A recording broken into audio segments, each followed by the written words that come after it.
The meeting of the Shreveport City Council is now being called to order. We will have our invocation by Councilman Green, and Councilman Bradford will lead us with the Pledge of Allegiance. Would you stand, please? Thank you, God, for this day, and thank you for another opportunity to be servants. We would carry this meeting out in a Christ-like manner, and it's all over. We give you the praise and we give you the glory. In Jesus' name we pray. Amen. Amen. Let's place the flag in unison, say the pledge. I pledge allegiance to the flag of the United States of America and to the republic for which it stands, one nation, under God, indivisible, with liberty and justice for all. Madam Clerk, will you call the roll, please? Councilman Bradford. Present. Councilwoman Fuller. Councilman Nicholson. Present. Councilman Busher. Here. Councilman Flores. Councilman Green. Here. Councilman Ball. Here. Is there a motion to approve the minutes? So moved. Second. That's from the October 21st and October 22nd meeting. No discussion, please vote.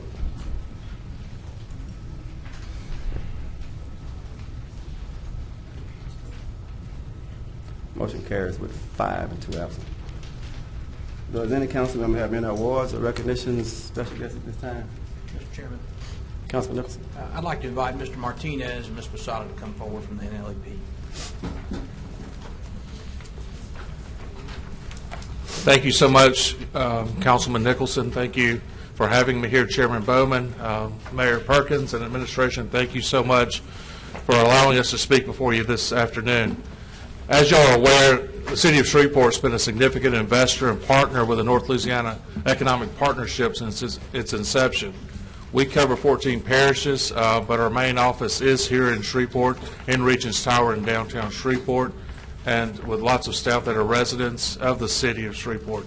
So what you have before you today is an update of our activities to date as it relates to Caddo Parish and the City of Shreveport. To date, we have submitted 60 projects for consideration for Caddo Parish and some in the City of Shreveport. We've had some success so far this year with Super ATV. I know Councilman Bowman, you were at that grand opening, and the 75 new jobs in our community. They rehabbed a building that had been out of commerce for quite a while and really put some energy back into that building. We continue to show large projects to the City of Shreveport and neighboring areas, such as the former GM plant. We stay actively engaged with the ownership and the leaseholder of that property and showing that property to clients from all over the world. We're seeing a lot of activity in customer contact centers in the City of Shreveport. We've had a significant one look at the City of Shreveport within the last 30 days. We're down to the final 3 on that particular project, and we continue to be engaged in workforce development. Frymaster hosted the statewide kickoff of Louisiana Manufacturing Week and the Dream It, Do It initiative, and Secretary Pearson was here on behalf of Governor Edwards to present a proclamation kicking that off in the state of Louisiana. We continue to go outside of the market to show that Shreveport and North Louisiana is a profitable place to do business. Last week, for instance, Sheena Bryant was in Dallas visiting with site consultants and industrial brokers. And some of I'm going to show you a video here momentarily, but we're showing properties here in the community. With our proximity to Dallas, we still feel like that's a strong opportunity for growth and as a good source for leads. I've been to Milwaukee, I've been to Dallas. Next week I'll travel to Chicago and Columbus, Ohio, marketing our region to site consultants from around the country. We also worked with Ternium on their ITEL proposal at the port. That represents a $14 million investment, and we really were the liaison between the parish and the company, as well as the school board and the sheriff's office in that $14 million industrial tax exemption program exemption. And we'll have 2 more exemptions at the December meeting for projects in the City of Shreveport at the December Board of Commerce and Industry meeting in Baton Rouge. So we continue to see growth in the city. Also, tomorrow we'll be hosting with our Tech by 20 group, an IT symposium at the Shreveport Convention Center. And we had a goal of 150 attendees, and it looks like we'll probably exceed that goal and hit 175 employees. Mayor Perkins, I know you're going to participate in a panel discussion on diversity in cybersecurity, along with President Gallo from Grambling State University. That's the only HBCU that has a cybersecurity program. As we were putting that program together, it was pretty apparent that that sector wasn't as diverse and really reflective of our population here in North Louisiana. With Grambling and some other assets here, we thought it would be a great opportunity to showcase our diversity in our sector and try to get growth in the IT sector. We've also began an initiative of developing marketing materials for our certified sites. We've done 2 in the city of Shreveport. I'm going to show you one that we recently completed for the North Shreveport Industrial Park.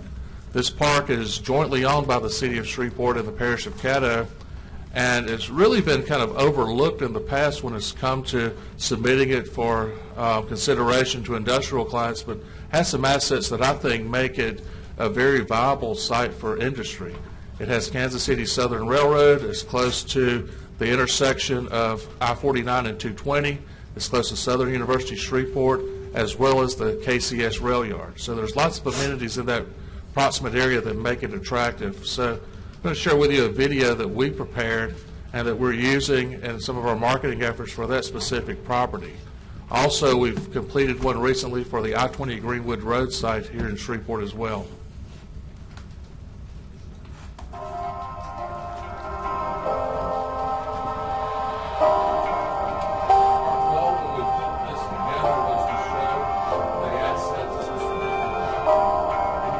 Proximity to economic development of complementary items such as the port, such as the airport, such as our interstate highway system, such as our educational institutions, as well as other things that really, I think, puts this site in context to someone considering it for a business location.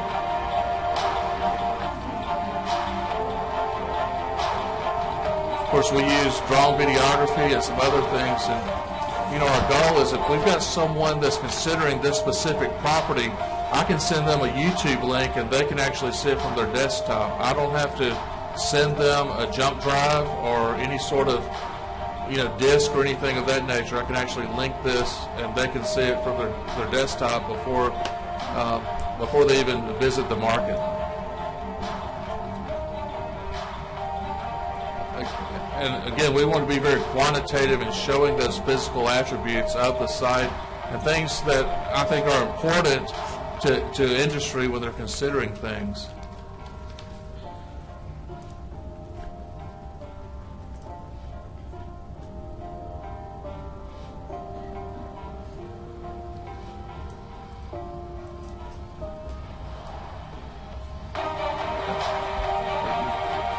So the railroad is becoming more and more important, and Kansas City Southern and Chris Carucci, that's based in Kansas City, that does their industrial development, has been a great partner and really wants to see us develop this site and get more rail customers, obviously, for his business, but also, the goal is to get people, from our perspective, jobs where they can support themselves and their families. That's really, we can go beyond our mission and some of the things we do.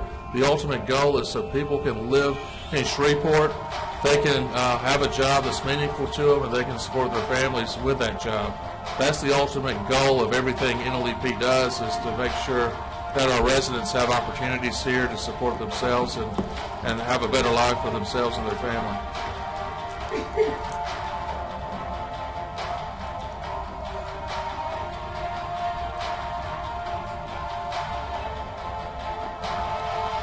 Again, this has been well received. We showed this product last week in Dallas, and I'll be showing it next week when I travel to the Midwest.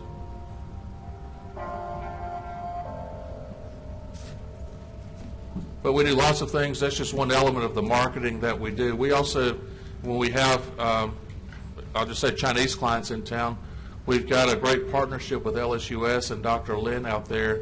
And Larry Clark basically lets Dr. Lin join our team while we have those Chinese clients in town. So we've got some great partnerships in the region, not only with LSUS, but also anytime we need anyone from the city of Shreveport or the parish of Caddo or Dr. Gorey at the school system with our team, Southern University Shreveport, they all come to the table and want to help us achieve our mission of getting more people employment and better jobs here.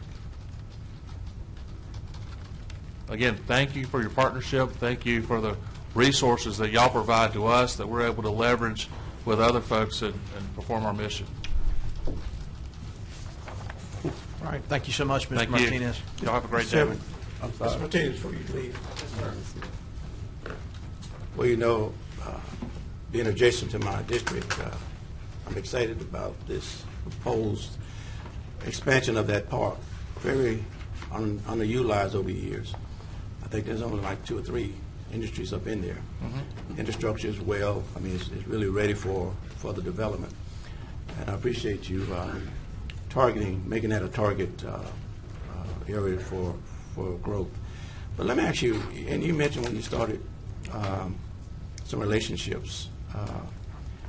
Can you speak on your relationship with the Greater Shreveport Chamber of Commerce? We actually grew out of, one time, probably over a decade ago, the Economic Development Department that eventually evolved into the North Louisiana Economic Partnership was part of the Greater Shreveport Chamber of Commerce. We have a working, what I would consider a very congenial, positive working relationship with Dr. Magner and the Greater Shreveport Chamber, as well as the African American Chamber and the other chambers in the area, like the Bossier Chamber. They've done some very, from my perspective, positive things. As far as with their advocacy programs, they've tried to be a liaison with some of the issues and try to find solutions to some of the issues that are present in our community. Whether it's with planning and zoning to other things, I think they've played a pretty valuable role. But it's been very, from my perspective, very positive. And I would think if you asked Dr. Magner, he would say the same thing. And I tend to, but it seems that you are more accessible from my perspective and in promoting this region, this city, this parish. But I just wanted to make sure that there is some kind of camaraderie within the promotion. We got to promote and grow our economy here. There definitely is. Their role is somewhat different than ours. I mean, we're doing economic development. Our focus is projects and public policy. We want to make sure, to the degree we can, that we promote good public policy, whether it's a bond proposal that's on the ballot Saturday, to other things that, from my perspective, are very positive, even though that's just my perspective. But it's been very, from my perspective, positive with the Shreveport Chamber. Their role's different than ours. They've been very involved with PTAC and some of the government procurement. They've done some very good things as far as early childhood education that's very important, but they have a more direct role in that than perhaps we do. And the port is continually developing? The port is. Ms. Busada was actually at Bentler, I guess this past week, with an existing industry visit along with LED, and Ms. Dudley, who was on our staff, is now on that staff, making sure that we were in front of them to see if there was any issues, and any way we can accommodate their growth. We want to make sure we do that with Bentler or Teleperformance, who we also have met with in the past week. Want to make sure that we're doing those things as well. Great. Thank you again for your presentation. Thank you. I appreciate y'all's leadership and your commitment to the community. That's it, Councilman. Yes, thank you, sir. All right. Any other council person? All right. I just wanted to say to Mayor Perkins, we wanted to extend our condolences to you and your family for the death that you all have incurred. And I think he was a great man and a good role model. So we just want to pass it on to you. Mr. Chair. Yeah, Councilman Green. Also, Mr. Mayor, I'd like to commend you on your big-time award that you went on last week. I believe that was New York, right? Chicago. Chicago. And then went to New York you for just- another speaking event afterwards. Would you just elaborate on that for a minute? Yeah, I won the Pat Tillman Impact Award for this year. They awarded to a scholar and another person that has national acclaim for some reason. So it was myself and the late Senator John McCain. So my mother and I got to spend the afternoon with Cindy McCain, the wife of the late senator. Really enjoyed our time there, and I was able to give a speech where I talked a lot about Shreveport in front of an audience all the way in Chicago. Talked about my commitment to Shreveport, and I received the award. And then on Sunday, I flew to New York, where they opened up the National Veterans Resource Center and spoke again about Shreveport and my time as a veteran. So a lot of travel this weekend, and always got Shreveport on my heart. So it's a pretty good opportunity, and I'm honored to be asked to go to those things. Any autographs or anything? No, I was sitting beside the McCaskey family that owns the Chicago Bears was at our table, and he was trying to recruit me to be a Bears fan, which was crazy. But no, and I didn't ask him for his autograph either. He knew I was a Saints fan through and through, and I stuck to it. No, I was meaning, no, you doing autographs. Oh, no. Thank you, Mr. Chair. I need your autograph, Council. Mr. Chairman, I'll join Councilman Green in congratulating Mayor Perkins on his receipt of that award. The occasions on which a local elected official from Shreveport will be honored in that manner likely will be few, and so I appreciate that you were recognized in that manner and that you took that opportunity to serve as an ambassador for our city. So thank you very much. Thank you, Councilman. Thank you for your commitment to service, my friend.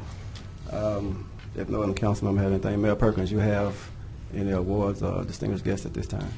Yes, Mr. Chairman. I'd like to join the chorus of applause for Dr. Lamar Gorey and the Caddo Parish Schools on their accomplishment of the district doubling the number of schools growing by a letter grade while becoming the highest performing large school system in the state of Louisiana.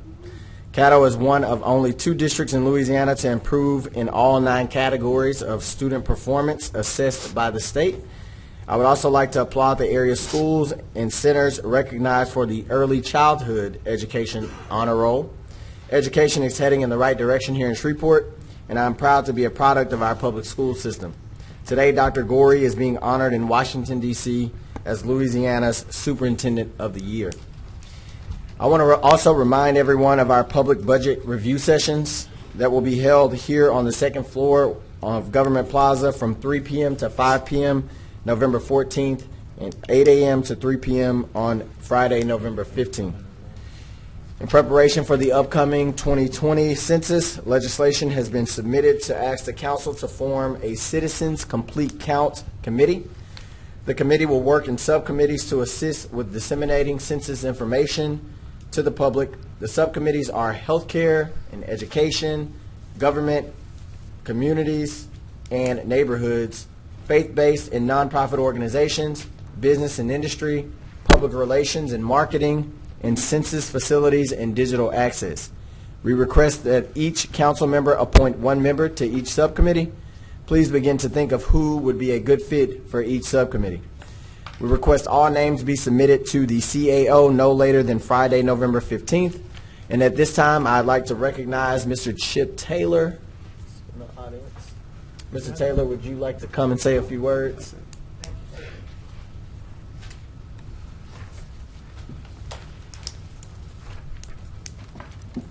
First of all, I want to say good afternoon. I've been taught by my grandmother that before you do or say anything, you got to give proper respect. And I just want to thank the mayor for his leadership in allowing the 2020 census to go forward as it has been. For each member of the council who has been in support of us, we thank you. And I got to give a special thanks to your CAO, Ms. Jones, for her outstanding leadership in taking this by the horns. Now, you say, well, why is all of this important? Quite frankly, there is over $675 billion that will be distributed throughout the country for the next 10 years. Depending on the count that you have in Shreveport, in the parish, will determine how much of that money you get, how big of a piece of the pie you retain. And it's very important that we understand this. The purpose of the CCC committee And sir, I'm not going to be before you long, but the purpose of the CC committee is to take individuals from the community, your business leaders, as well as your community leaders, your faith leaders, bring them together so that they can make sure that everybody is counted. Because you are trusted voices in the community. I'm a pastor. I'm trusted within my church. Within Full Gospel, they trust me. As soon as I say I work for the government, all of a sudden that trust factor changes. Okay? Immediately. So we've had to figure out a way to go to the trusted voices in the community, such as President Emeritus or Pastor Emeritus, as I would say, Blake, for his leadership. My state bishop, Dr. Anthony Grant, for his leadership. Because I've gone to them, they've agreed to help in every way they can. But the CCC committee is so very important. So on the 5th, I've gotten the okay date that we will hold a CCC training. We will give you the tools that are needed in order to make sure that everybody is counted. And it's just that simple. There are jobs available. Now, I know that a lot of folks in Shreveport are independently wealthy, so you guys don't worry about jobs, but we have over 3,500 jobs that will be available in our community. They will start hiring come January. But what we need is for people to go online and apply. We have representatives from the census who have joined us today. Billy has come with us, as well as Dr. Carolyn Townsend, to help in that process. So it's quite frank that we need to be counted. Now, that's the bottom line. So I thank Ms. Jones for her leadership. I got to give props to my colleague Darryl Joy, who started with this program as a member with the census. She's now running for, I believe, representative, state rep, so she could no longer work for us. But she initiated the contact here with this. So again, all I can say is if you want your share of the pie, make sure that everybody is counted. Thank you very much. Thank you, Councilman Pastor. Pastor Chip, Councilman Green. would you give me your contact phone number? Give me your number. My contact phone number is area code 985-634-4833. Thank you. You can contact me at any time. And we had asked for a resolution as well, which I believe we're going to The agenda today. get that. Okay. So, It's on for today. It's on the agenda. see, and that's the kind of people that we deal with up here. They take care of business. And I just want to say, and I know our personal privilege, Mr. Willie Bradford I've worked with for years, for the last 20 years, and he knows my heart, just like I know his. And what we are doing is so very important. We talk about there's no jobs available. Folks, 3,500 jobs available. We just need people to fill those positions. Thank you. Mr. Taylor, can you give us the website that people can go to apply for those jobs? The website. See, I'm ready. Our website, that if you are interested in a job, is 2020census.gov/jobs. I repeat, that's the number 2020 census, census.gov/jobs. And I believe the representatives from the census are right over here. And if you need more information, they can help you. One more time, 2020 census.gov/jobs. In fact, my brother, you can have that. Thank you, sir. Okay? Because we do have, and they're not cheap paying jobs either, folks. I believe they start, what, Billy, is about $15 an hour in this parish, and you can work as many hours as you so desire, up to 40. So we need your assistance. Any other questions? Thank you so very much for your time. Thank you, Pastor Taylor, for what you're doing. And speaking of everybody, counting everybody, I also want to encourage everybody to vote. For all of those who did not have the opportunity to get out and vote early, I would like to encourage you to get out on November 16th, the actual voting day, election day. As a reminder, you also find that we have the bond proposal on the ballot as well on that day. I would like to thank the Mayor's Task Force and the Human Resources Department for working together to put on our annual employee appreciation and health fair. We had about 400 employees to come out and eat and get their flu shots. Additionally, I want to recognize, we have our Fall Leadership Academy class in the audience today. Could you all stand up?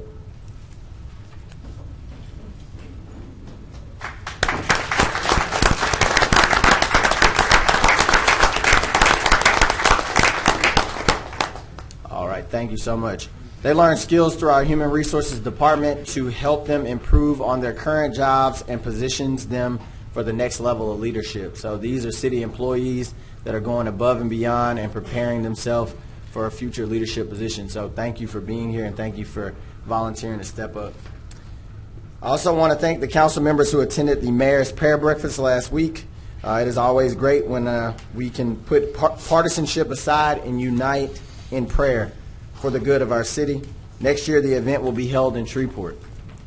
Lastly, when the Shreveport Garden Study Club learned of our beautification project here at Government Plaza, they wanted to extend our partnership by donating funds. Their generous donations of $15,000 will underwrite the cost for the plants and for the landscaping. We are very grateful for your gift.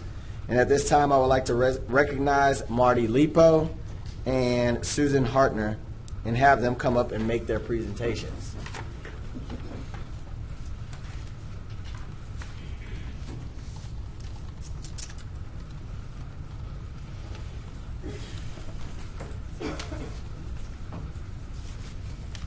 Good afternoon. Mayor Perkins, Chairman Bowman, other distinguished members of the council, my name is Marty Lipo, and it is my pleasure, along with other members of our club, to present this check to you for $15,000 for the beautification of Government Plaza. The Shreveport...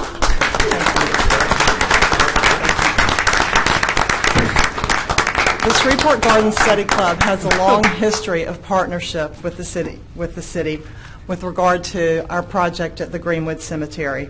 We are honored to participate in this way, and again, we thank you so much for your partnership.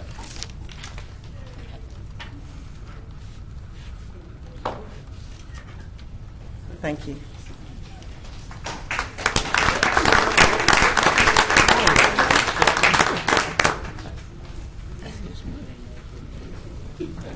Did you need to take the check with you, or you gonna leave it? You saw me holding on to it so tight. I wanted to make sure that we kept it. I wanted to make sure you didn't leave it. Yeah, Mr. Chairman, that concludes my comments for today. All right. Mr. Thompson. Mr. Chairman, yesterday there was some discussion about moving the 26th meeting to the 21st or 22nd, I believe. I sent a memo concerning that. If there is any motion to suspend the rules to change the date, this would be a good time to do it so that perhaps we can get the resolutions advertised. I will make that motion. And I second. And what is the date? Both of those dates or one of those dates? I'm going to do both of them on one day, like the 21st, 22nd. We're doing both on the 21st, 22nd. Which one is that Thursday? 21st. 21st. That's fine. So Thursday the 21st. Thursday, 21st.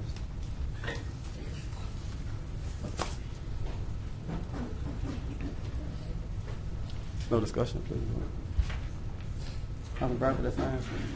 I have no problem with that, Mr. Chairman. I just want to make clear on when do we need to have legislation presented to the council for the agenda. Well, probably that Tuesday. By a week from today. Yes. Okay. All right.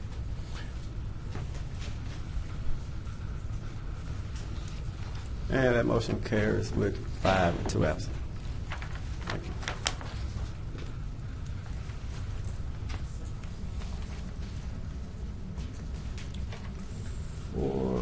For those who in the audience who didn't know, we just moved the date for the next meeting for the 21st. It'll be the 21st instead of the next Thursday.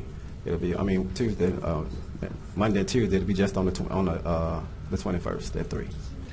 And the reason, Mr. Chairman, was because of the holiday. Because of the holiday. Yeah. Yes, sir. And then we have to go back, and will we go back and have to change that for next year so it won't stay that way, or? Well, we can decide that later. Okay. All right. Anyone have anything relative to property standards for Mr. Harris? I just wanted to confirm the sweep is still on for in the morning. Still on at 8 o'clock. Okay. Now the weather says 25 degrees. Is that okay?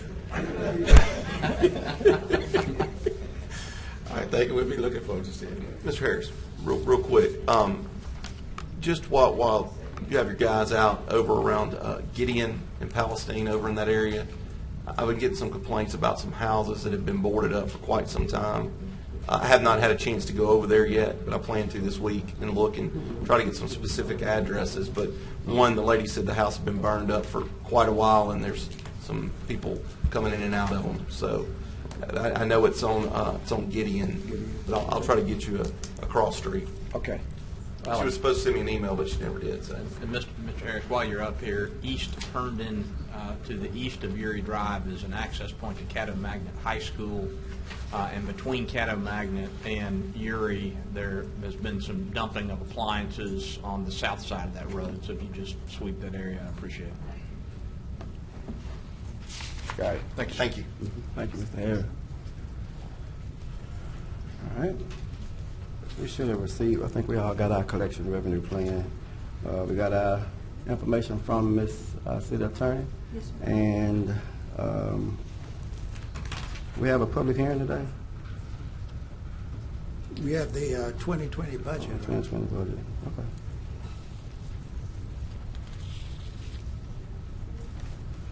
And this public hearing is now being called to order. Does the administration have a presentation? We gave our presentation October the 8th. That was the one that we got. If there are Okay. any questions, we can answer them. Is there anyone here to speak in favor or or against? Mr. Kent? Thank you, Mr. Chairman, members of the council, Mayor Perkins, and thanks to all our veterans for yesterday. And Coach Orgeron is at 95% in the latest governor's poll. Public hearing on the 2020 budgets. Ken Kreff, 157 Archer, Shreveport, 71105. This is the 38th time I've testified at a public hearing on a budget. I like it. It's 5% down expenditure-wise. That's what happens when revenues are not there. Should number 3 pass Saturday, which I think it will, we should increase engineering, construction, and design fees about $300,000, about $25,000 a month, but only after we sell bonds to generate revenue so Patrick's people can get cranking. Right now it's about where it should be, but it should go up, and there's always the option for this group and the mayor to do a debit and a credit vis-a-vis the operating budget reserve and the sales tax. If you go down $300,000 on the sales tax estimate, you practically either cut or you decrease the operating budget reserve. I'm very partial to the operating budget reserve, having proposed it in April of 1980, before your time, but it needs to get itself back up when we can. And 2 other things, if we can do it, as I said recently, I don't think we have money for cost of living for public safety, but if we can come up with $1,000 or $750 each, I'm reminded of what Superintendent Tyler did at the end of '04. She tried to get a roll forward.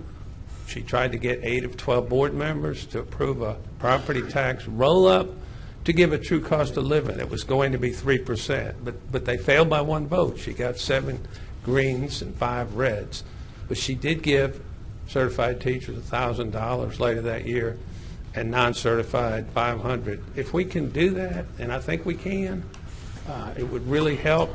And the final thing is I encourage people likely to fall on deaf ears to try to attend the budget hearings Thursday and Friday.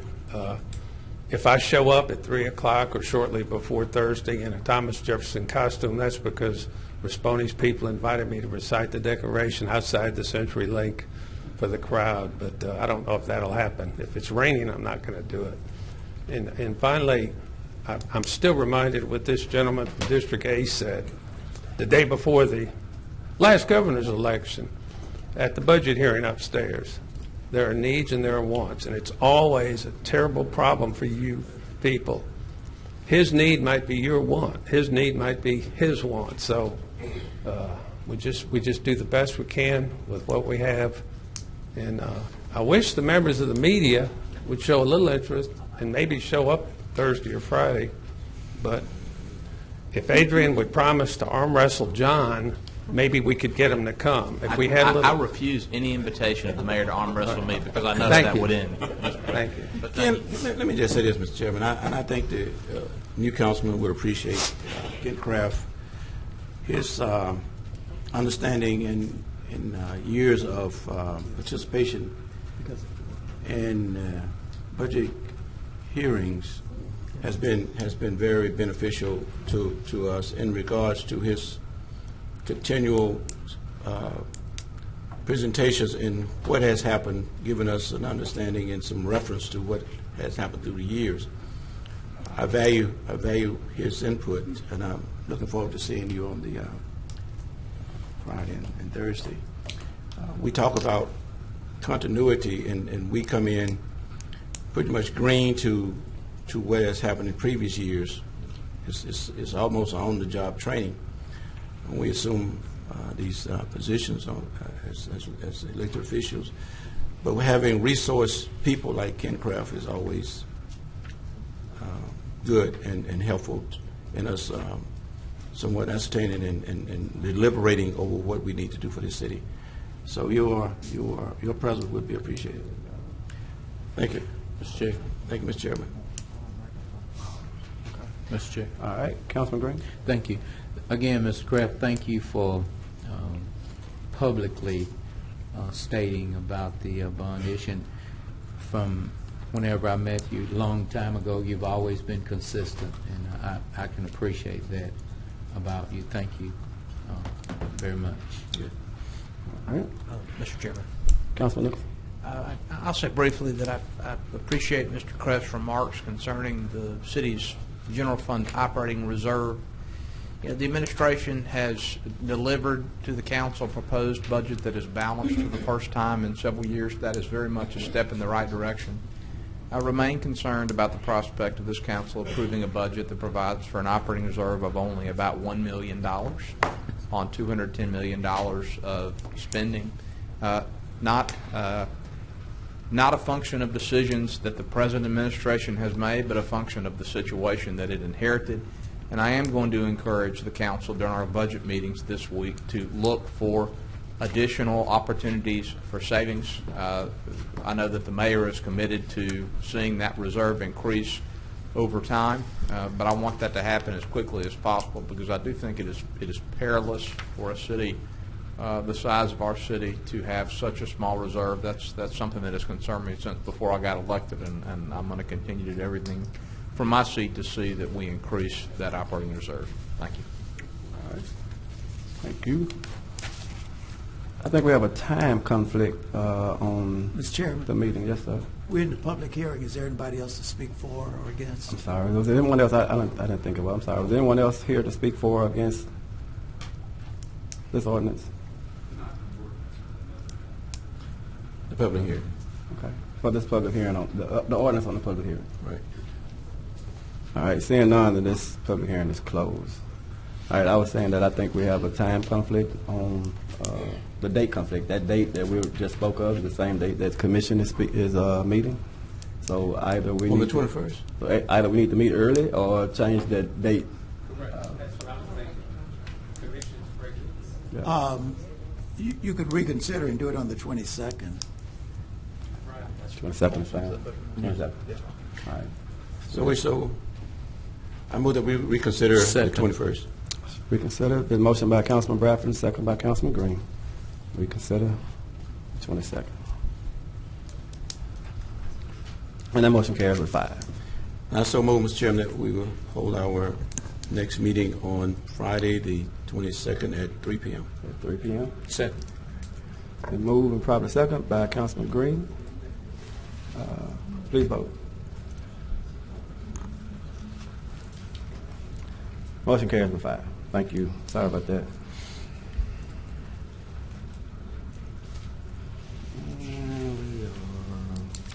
Mr. Thompson, any legislation to be added today? Yes, sir.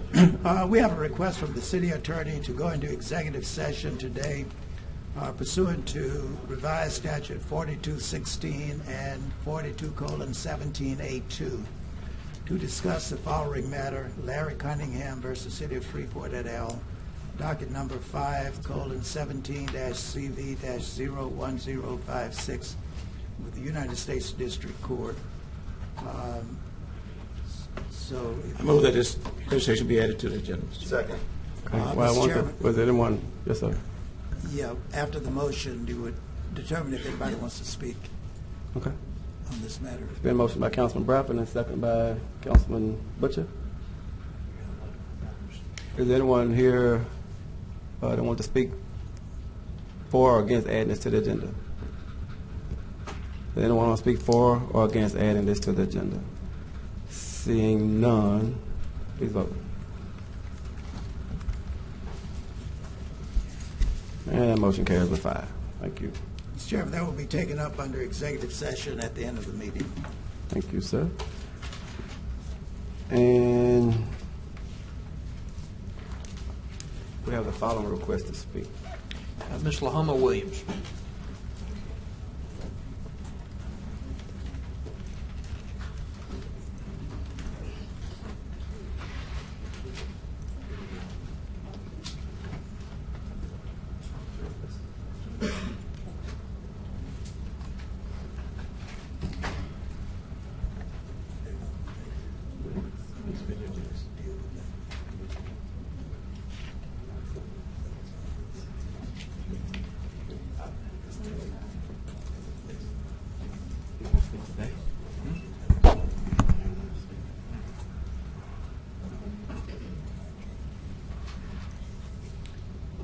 Mr. Mayor, Councilman, my name is Lahoma Williams, and I live at 236 East 74th Street. And I was here before, and I'm for the same thing again today. Our center in Cedar Grove, A.B. Plummer Park, is just getting worse and worse. Every time it rains, it has stopped leaking in there and has started raining in there. And I have a question. I want to know, how was it that most of the centers around town got some kind of work done on them within the last year? And we even had Riverview Hall worked on, but our center is just falling apart. And I do not want our center to wind up like Fairground Field did. You know, get in such bad condition that you want to tear it down because you said it would cost too much to fix it. So my question is, how that this happened that it wasn't any funds allotted for do something to A.B. Palmer Center. And any one of you can answer my question. And if you can't answer it, If someone can speak to her after or outside to the side, Sure. Shelley or someone can speak to her. Okay. Okay. Miss Rago's gonna meet you over to the side, or she'll come by your seat. If she can come have a seat right here, and I'll get Shelley down here. Okay. So that we can address the immediate needs. thank you. Thank you, ma'am.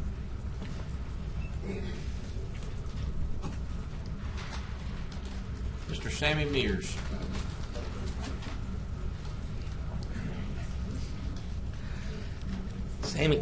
Sammy Mears, 1901 Centenary Boulevard, apartment M110, Shreveport, Louisiana, 71101. Lindsay Lohan, Pig Kardashian ham, and SpongeBob Pork Pants won pig racing at the Louisiana State Fair that I saw. Snoop Hogg won a blue ribbon, and so did Shaquille O'Squeal. What names for pigs? I went to the state fair, and Tonya McPherson gave me a smiley button, and I enjoyed the day of the fair and got to taste sample of the foods that were there. And she talked about the cookware that was from $900 to $2,000 was the price of the cookware. I got 2 key rings with Operation Lifesaver, 2 yellow bracelets, and a junior sheriff's badge. I went through the poultry, and there was a duck that was so mad for being caged up that it was quacking. The duck even quacked at me, and I had nothing to do with that. So when the duck quacked at me, I just looked at him and said, "Kiss my grits and eat your precious quackers and shut up." The duck apparently quacked again, and then I said, "Your mama too." Well, I went on ahead and I enjoyed the exhibits with food to eat. And I went to the circus, and there were 2 little dogs that jumped rope with a woman and a little poodle that climbed up a ladder on its very own. I told Mike McGirt all about this. He said, "You told a duck to kiss your grits?" I said, "Yes." He said, "Sandy, they don't eat grits." I said, "No, but they eat a box of quackers." Just to get even. He just shook his head like this. And that showed me how much happy he was. Anyway, I did have a hamburger and fries and a Coke, and then later went and had vanilla ice cream in a cup. I enjoyed the exhibits and the agriculture building and had a great time, and I'm making my plans on going back next year because I know that it's a lot of fun if you get in early when you don't have to pay for free. And then I didn't write this down, but I'm doing it now. A black cat scored a touchdown, and the New York Giants lost to the Dallas Cowboys. I was watching the Monday Night Football when this happened, and I'm not superstitious, but I know that that's really dumb. When did a cat start getting involved in a football game when it goes into the end zone and scores a touchdown? Give that cat an opportunity to appear on the America's Funniest Home Videos, and you'll see what I mean. Mr. Bill Weiner.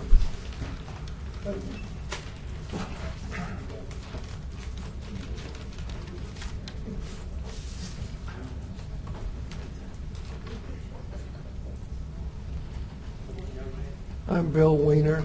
I live at number 2 Longleaf Lane, Shreveport, Louisiana, 71106. I'm going to make my presentation as a PowerPoint and not say anything, and at the end I'll answer any questions. Thank you.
Thank you, Mr. Wynn. Any questions? Mr. Chairman. Councilman Bradford? Mr. Chairman, Mr. Weiner has come before this body several times, saying that he has, what he just showed us, he had some thoughts and proposals on what we need to do as a city. I'm going to ask you as chairman to appoint a special committee. We can't do it today, but it's one special committee to review what Mr. Weiner presented here today, and let's just evaluate the feasibility of doing any of those things and bring it back to the council for consideration. There's just a request that you would appoint a committee to look into Mr. Weiner's proposal. All right. Thank you. Thank you, Mr. Will Weiner. do. Thank you. Thank you. Mr. John Settle.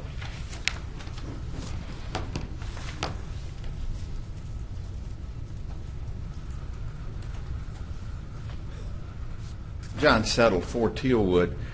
I wanted to give a shout out to the city and to SPAR for getting Riverview Theater timely completed, under budget, with 2011 bond monies. There's a lot of cynics in our community, some in these chambers, and a lot in the media that want to talk about how money has not been correctly spent. I went to Riverview Theater Saturday night, the opening, the opera was there, and I was very pleased to see all of the improvements. I know all the ladies that went there were very happy that their restroom was 3 times the size.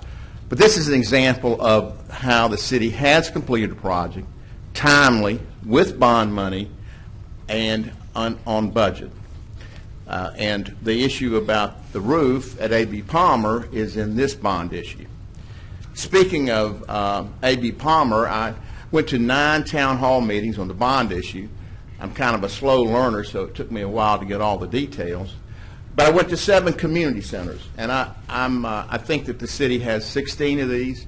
I'd never been to a community center before, and I realized the importance of those in a lot of the neighborhoods. And it's unfortunate that the community centers in the minority neighborhoods are the ones that seemingly are lacking the amenities in other neighborhoods. That's not right. They're on the bond issue. But I was very impressed because they do provide a lot of resources for our citizens. Children were there, supervised, adult activities, computer labs, and I realized how important those are. And I realized also that when these outside think groups register our city, Wallet Hub, et cetera, they don't look at those amenities that are important for our citizens. Of course, they do cost money. One columnist who was in this and also in the Shreveport Times obviously did not go to any community meetings or even read the bond proposals, because his article fighting the bonds is full of misstatements, facts that are misinterpreted, and a total misunderstanding. I think it's unfortunate when media does that. A good example is saying SPAR has a $7 million administrative budget. Why can't they fix the convention center? Well, $5 million of that goes for utilities, and then $2 million goes for staffing of the thing. But I think it's sad that when media does not do their research and tries to attack things with misstatements, false conclusions, and misdeductions. And there's another media person, and thank goodness the mayor dealt with that very well today, that now complains about one issue on the bond, Ninth Street, which is being repaired. Thank you. Mr. Chairman, Mr. Settle, before you leave. Councilman. I appreciate your comments, especially referencing A.B. Palmer as well as it's included in this bond proposal. I've had, in my district, I've had persons to say, why haven't things happened prior to now? and you know, and I think Mr. Kraft mentioned it earlier, that if it's not funded in the bond proposal, it doesn't happen. For my 5 years now on the council, we've had a chronic list of what we call unfunded needs. Unfunded needs, including in those were some capital projects that we just could not afford to do within our operating budget. So through being uninformed and not knowing that for the last 3 bond proposals in my district, there was certain capital projects that was not included. It was not done, but people think that they was not done because the city didn't want to do them, when in reality they was not in the bond proposal to be funded. So we're at a state now with this bond proposal that we can sort of do a inclusive all, that we can address the funded needs that Mr. Kraft had mentioned that has been a chronic list, and we can upgrade so many areas of our city. But because of people being uninformed and believe that we have not been prudent with our funding of projects that was not ever appropriated funding for, we are in the state that you mentioned in that article, that people are misinformed. But I'm hoping and trusting that we can finally, because we heard from several entities yesterday, from the Shreveport Board of Tourism, today from the LEP, and we have an opportunity to do some things that we haven't done in a while, but we got to work together to get those done. Because if we do not do it now, then when do we do it? So your awareness, as well as some others that have been a regular participant over the years in understanding how the process has worked is very appreciated. But if it's not in the budget, or if it's not in the bond proposal, it doesn't happen. It just doesn't happen. And it's certainly leaky roofs like the one at the convention center. We got to get that done. It's been a situation that we've dealt with now for 4 years. If we don't get it done in this bond proposal, then it's going to be in the same condition as some of the other facilities that we have. So I just want to thank you for your comments. You're welcome. And I was shocked when I went to these presentations. As I said, I went to 9. I learned a lot each time. I think it's Chris Hayes. Is that in Allendale? No, sir. It's more time. More time. It's more time. More time. My apology. Major mistake. That we have a community center that ladies' restroom does not have stalls in it. And I didn't think we were a third world country. You mean petitions, you don't mean stalls. Petition. And I didn't think we were a third world country even in Moortown. So we need to fix those. Thank you. Ms. Virginia Stanley. Ms. Stanley? Virginia Stanley. Caitlin Douglas.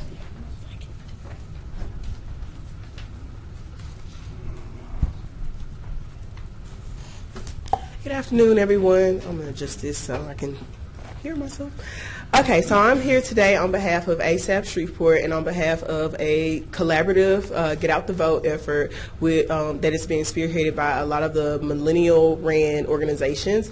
So I wanted to commend Mayor Perkins for being a part of that effort to help bridge the gap between millennials and the older generation. There are a lot of things going on. I'm very proud of the city of Shreveport for breaking history, making history, and having the highest early voting turnout rate on the first day of early voting in Shreveport's history. I do feel greatly that that is in direct. Ma'am, I'm sorry, would you state your name and address? Okay. Caitlin Douglas. I stay in District F.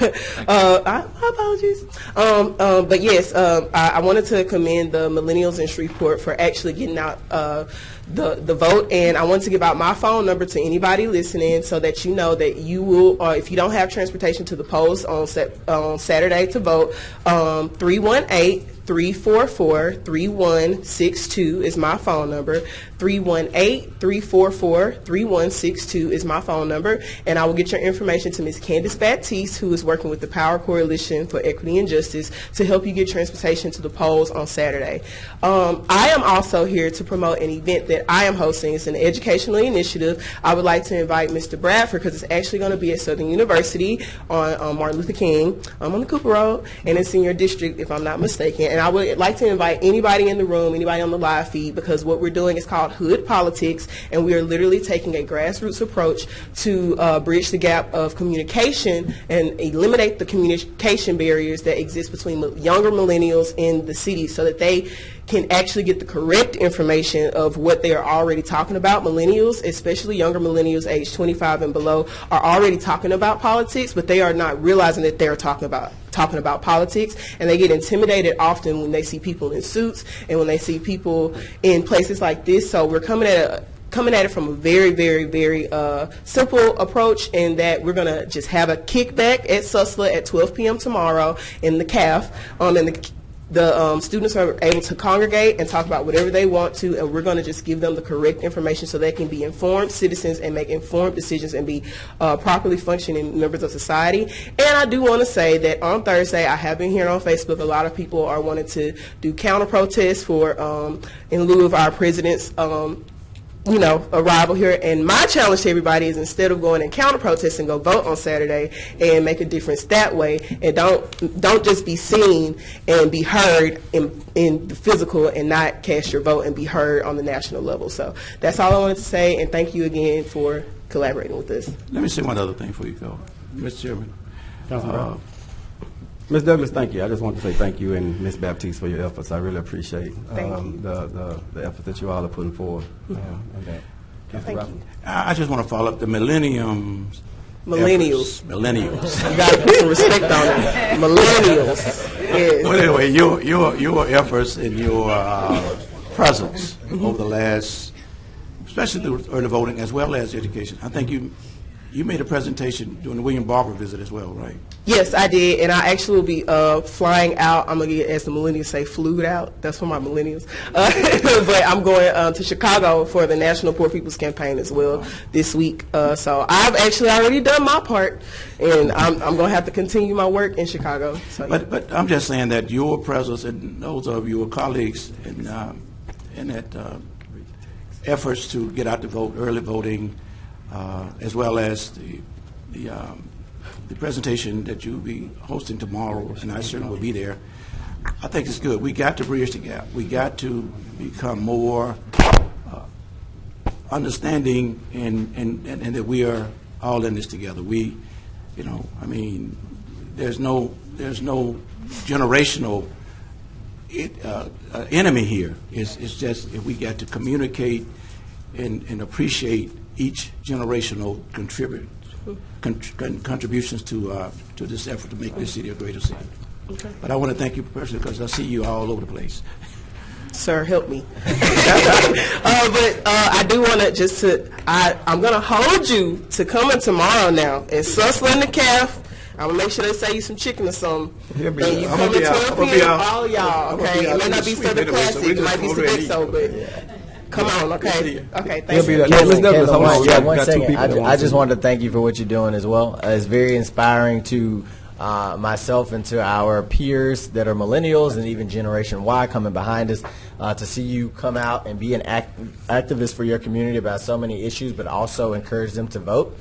Our generation, oftentimes we like to get on social media a lot more than we actually like to move our feet and get out there to be activists or to actually vote. And we've showed up in a major way in my campaign, and I'm very confident we're going to show up in a major way this weekend too. But we wouldn't be able to do that without leaders like you, so I just wanted to thank you for that. Thank you. I'm going to give you a mayoral whoa for that, for the millennials out there. Okay, thank you. Still got one more, Ms. Douglas. So hold on one second. Come on. Councilman Gray, you popular today. Councilman Gray. Also, Ms. Douglas, I'd like to commend you, and also I had planned to go to the march, but as we say at church, if you can't go, help send.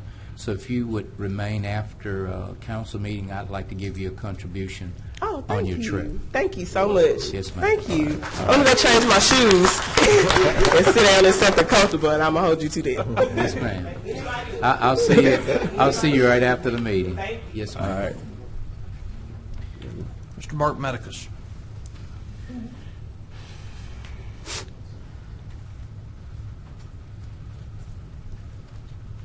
I haven't been to a council meeting in a while, and it's good to see Brother Green back. And thank you. I sent a little coaster up there. Would you state your name and address? My name is sir? Mark Medicus, 10455 Linwood Avenue. I put a little coaster up there for you, just as food for thought. I have a sort of a little parody in reference to the drinking issues that seems to be coming up over and over again, and I know you have a lot to consider in this matter. So I know so many families broken by alcohol, and we seem to be keeping our churches busy helping families that have alcohol issues. And what I see the chamber doing more and more, not just here but in the whole parish, is it seems like there's a thing where we need more drunks. Apparently it brings money to the community. And so I have a little story here. We need more drunks. It is good to support police scraping up people run over by drunks and causing wrecks. It is good for jails, so the police can arrest the drunk driver to fill their jail. It's good for attorneys who can take the drunk to court or defend the drunk. It's good for the courts who apparently have nothing better to do than to hear the cases by the prosecutors against the drunk. It's good for insurance companies to pay out dues to the drunk's problems. It's good for the families who have to put up with the drunk and abuse. It's good for crime, so taxpayers will pay more to arrest the drunk. It's good for the law-abiding citizens who own guns because the drunks make gun owners look like saints. It's good for hospitals and doctors who have to save the drunk or save the people who the drunk has harmed. It's good for food stamps to be traded for pennies on the dollars to buy their alcohol and their cigarettes, but not feed their children. How about enough? How about we stop this madness? On our corner of Linwood and Bert Coons and Florney Lucas, we have a Brookshire's selling alcohol, Walmart selling alcohol, the gas station on the corner across from McDonald's selling alcohol, Thrifty Liquor selling alcohol, and the one that really excites me is just right there. We have a little drive-through daiquiri store where you can buy one and get two free, and you can drive up because they put this little straw lid on it. I'm so glad they put the straw on and keep it on there so they don't drink and drive. So what is the matter with our city council to say no, 9 o'clock every night? It's not a bad deal, except the bars, because we still need more drunks. Thanks. Something to think about.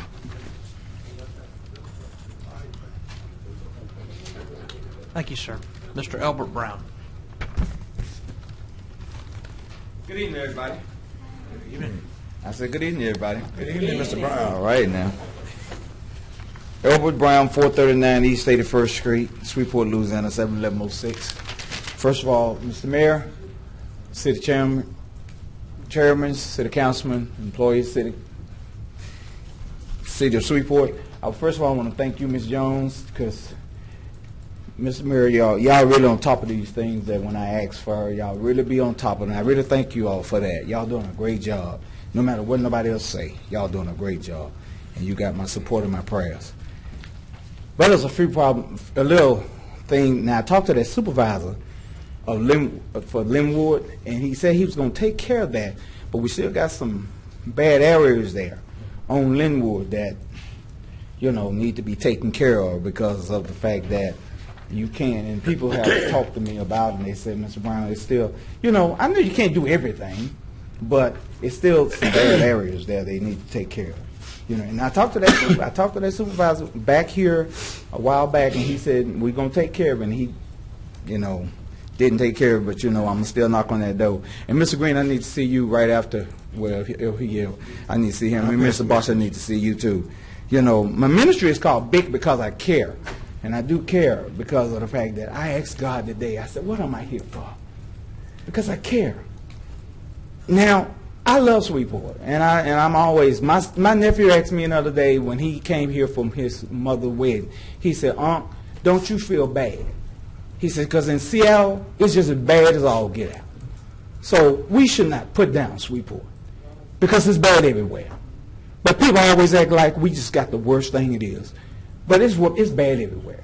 But it's good here because I can ride down the street. I don't know what people talking about. I can ride down the street. It's not like Marshall Dillon here. I mean, just because you hear one bad person shot, then you think everything. I don't see things half empty. I see it half full. And I'm going to always keep that positive attitude. I'm not going to let nobody turn that from me because I'm here for a reason. And I thank and praise God for this city of Shreveport. And I'm always going to speak positive of you, Brother Mayor, because I always tell people about you. I say, that brother is doing a great job. And I said even in the barbershop, I'd be trying to get a good haircut, you know. But I thank God for you, man. I thank God for all of you all.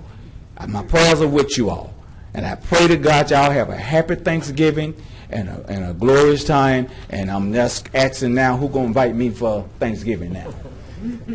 But thank God for you all, like I said. And you all keep doing a great job. My prayers are with you and everything. And like I say, every time I ask you, you do what I ask you to do. And I thank God for you. Thank you. Thank you, Mr. Brown. Mr. Kraft, I have a request to speak. Do you have additional comments? Yeah. Okay. Not budget related. Thank you, Mr. Vice Chairman, Ms. Mayor. Again, Ken Kraft, same address I gave earlier at the public hearing. We have a choice Saturday in my ballot, 5 choices: Governor, Secretary of State, Prop 1, Prop 2, Prop 3. As I recapped before, this town has always, to my study, passed the big 4: police, fire, streets, and drainage. Parks has passed more often than not. We have voted the zoo down thrice. We once voted a stadium down and later approved it in Mayor Hussey. You go back to Billy Hanna in 78, a lot of propositions. The only 4 which passed, the voters were selective. They said, let's go for streets, drainage, police, and fire. Billy came back the day Carter lost to Reagan, November 4th. And he had 12 propositions, the most ever. The big 4 passed and an incinerator. And the other 7 selective choices among our citizenry. Mayor John Hussey, November 19th of 83. Fairgrounds Field passed and several others. The zoo went down. Mayor Hussey again, the big ones passed. Mayor Beard next didn't do a bond issue. Mayor Bo Williams, April 20th of 96. Let's try 10. Voters said let's say yay to 5. Big 4 in parks, and let's say no to 5, all kind of other stuff. We don't like the other stuff. Mayor Hightower, a single item, July 17th, 99, the so-called Hightower Hilton. My only no vote on a bond by itself. Thought it would lose $150,000 a month. It's basically doing that, but 70-something% of the people said yes. 2 years later, Mayor Hightower did an all-in-one $70 million. One vote. Don't like that. Wanted choices, but the people approved it. 30 million streets, 20 for drainage, 8 police, 8 fire. Spar only got $4 million under Mayor Hightower. Mayor Cedric Glover, the last one, April 2nd of 11. Water and sewer money. Oh, consent decree. First time we ever approved bonds for sewer. This time we're being asked to approve bonds for water. We need that water for the water pressure in the hydrants. And I've now talked to 9 citizens and explained if we go to a Class 2 fire rating, and the 6 of the 9 who've checked have all assured me, yeah, Ken, my premiums are going to go up more than the millages will go down if they're defeated. Think about that. We all have a choice.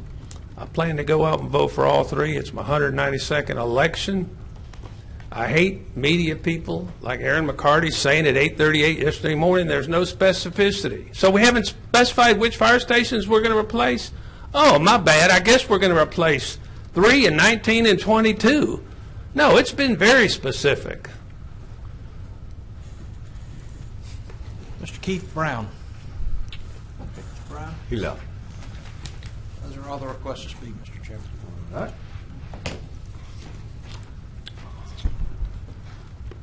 Thank you, Ken. I appreciate that. We have the.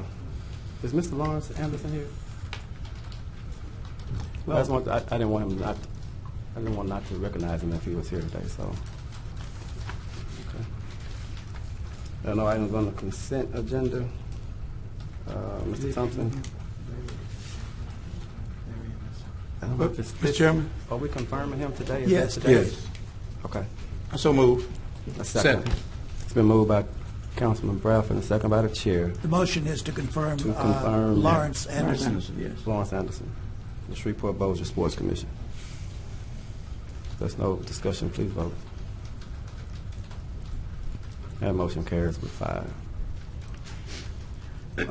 Before we move on, did Councilman Green, you want to bring up 165? You want to suspend the rule and do that? Or? Yes, sir.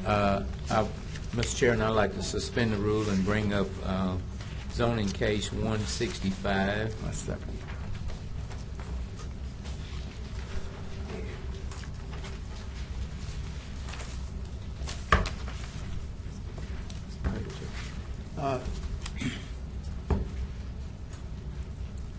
No motion to suspend the rules. Suspend the rules. Then moved by Councilman Green and second by the chair. Yeah. Please vote.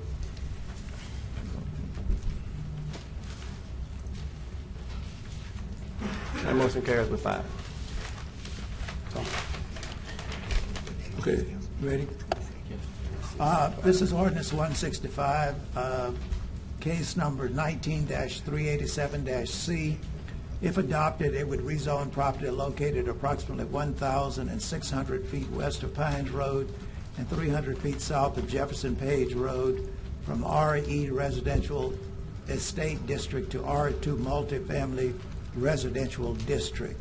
Mr. Chairman, normally the council would, somebody would move to adopt, and those who are opposed would ask that there would be a no vote. Go ahead, Mr. Chair. It's your district. Move to adopt. Second. All right. Then moved by the chair and the second by Councilman Green to adopt 165. I'm asking that you all support me and vote no on 165. Please vote. No. No. Please. No.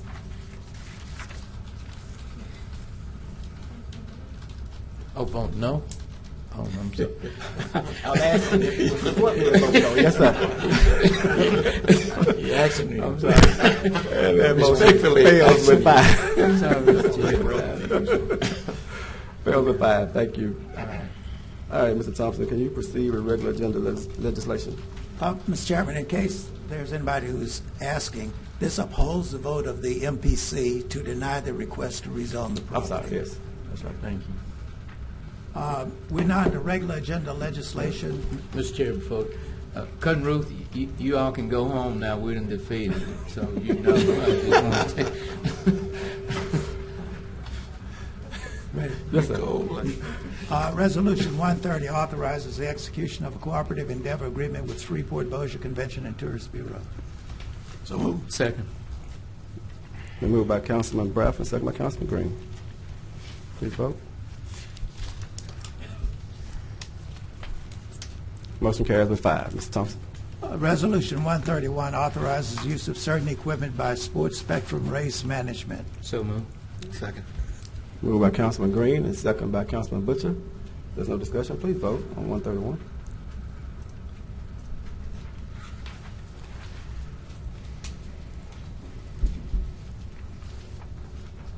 Motion carries with 5. Mr. Thompson. Resolution 132 needs to be postponed. The public hearing was to be held on November the 26th, so we need a motion to postpone. So moved. Postpone.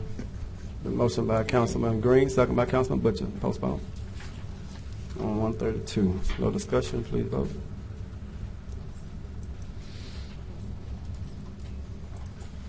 Motion carries with 5. Mr. Thompson.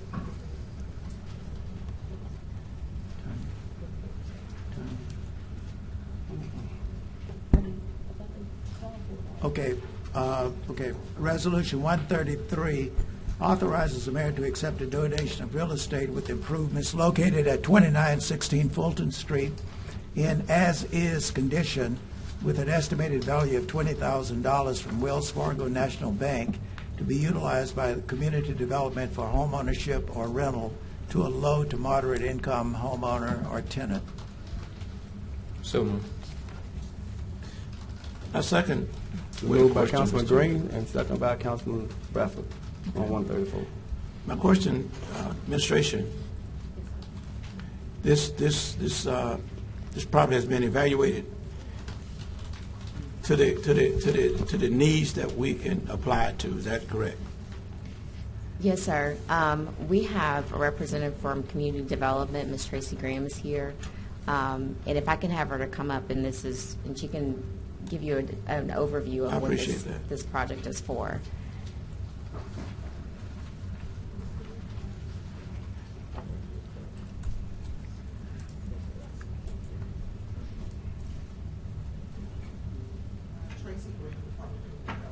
Yes. If you could restate your question, please.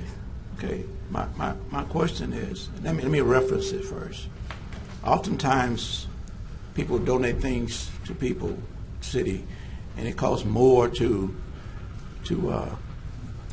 address it and bringing it up to a standard than it would be to reject the donation. So I'm asking, is this property feasible to what the intent is, and would the cost of refurbishing it be within the budget of what you want to accomplish? Yes, it will be. The inspectors have gone out and looked at the property and come back with photos and their information and given us information on this property, because a lot of times you do hear that properties are so in such a bad condition. A lot of people think that we can, as far as community development, we can go in and redo their home. But once you step in there, there's a lot more involved. But no, they have vetted this property and looked at it. Yeah, and you have a purpose for this property already. Yes, we're going to try to use the property to actually help a person become either a first-time home buyer or a homeowner. We have programs that can help them do that. Great. I just want to make sure we vetted it and it's good. And if you have any other questions or want to see any other information, I'll try to get that for you. I will contact you personally if I do. Okay, thank you. Thank you. Any other questions? Okay.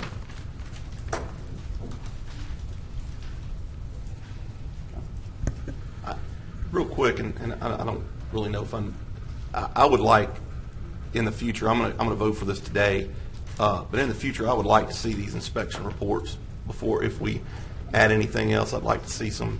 I mean, I pulled it up on Google and looked at it. Didn't go by it, but looks like the roof's in pretty bad shape to me. But I don't know. But I'm going to vote for it today. But in the future, if y'all had inspectors go out, I'd like to see an inspection report on it. Sure. Yep. Good deal. Well, a question: where does the money to rehab these homes comes from? The Choice Neighborhood Grant? Is that what this? Yes, this particular one is from Choice. Okay. Thank you. We can pass the room. Yeah. If there's no other discussion, please vote. Motion carries with 5. Mr. Thompson.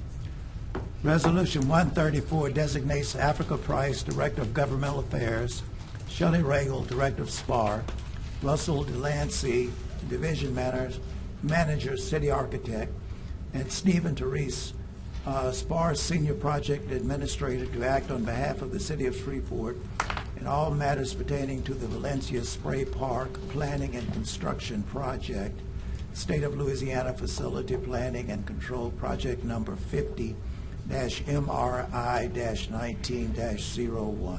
So moved. Second. Moved by Councilman Green and second by the chair. There's no discussion. Please vote.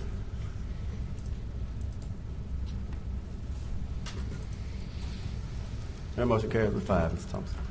Resolution 135 suspends the effects of certain provisions of Chapter 10 and any applicable provisions of the Shreveport Unified Development Code of the city relative to the crew of Centaur and crew of Gemini parades. So moved. Second. City Attorney Creel. Yes, sir. Yesterday I was presented with a question as to whether or not the council can vote to have a resolution that would affect suspend an ordinance that's currently in place. I indicated yesterday that I needed some time to review the actual ordinances, and I have done that. With regards to Resolution 135 and 136, I'm of the opinion that the council can vote to suspend those particular ordinances. That authorization comes from the ordinances themselves. It is built into the ordinances, specifically with Resolution 135. It indicates that exceptions can be created for the drinking in public by City Council resolution and ordinance, as well as Resolution 136. It's built into that ordinance as well, where it indicates that those provisions do not apply to the right-of-way of Fayette Parkway during the time it is closed to vehicular traffic for any parade or other event. I think under any other circumstance, it would not be prudent to do that. However, since those provisions are built into the ordinances, I believe the council can vote, if it chooses to accept those resolutions. Okay. Good. Yeah, thank you, Ms. Grove. All right. Thank you, City Attorney. It was a motion by Councilman Green and second by the chair. Please vote.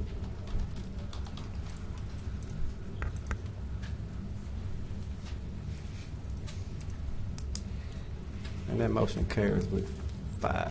Resolution 136 suspends the effects of certain provisions of Chapter 50 relative to the operation of vehicles on property located adjacent to the Red River and otherwise provides with respect there. Second.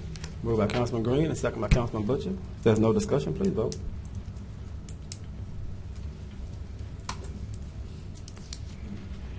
Motion carries with 5. Resolution 138 establishes a complete count committee to serve as trusted voices to develop and implement a 2020 census awareness and response campaign. So moved. Second. Been moved by Councilman Green and second by the chair. If there's no discussion, please vote.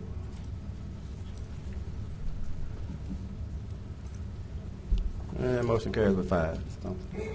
Resolution 150 recognizes Frank Ray McMillan Sr. And dedicates West 66th Street at Clift Avenue to him for his commitment and contributions to this community. So moved. Second. Moved by Councilman Green and second by the chair. 150. And that motion carries with 5. I think we post.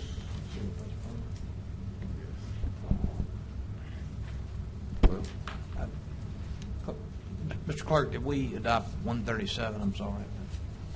I'll make sure that. 36. We moved it, remember? Okay, thank you. Okay.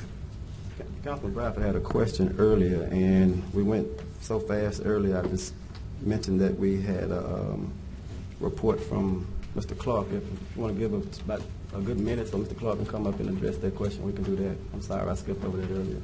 Sure. Okay. Mr. Clark?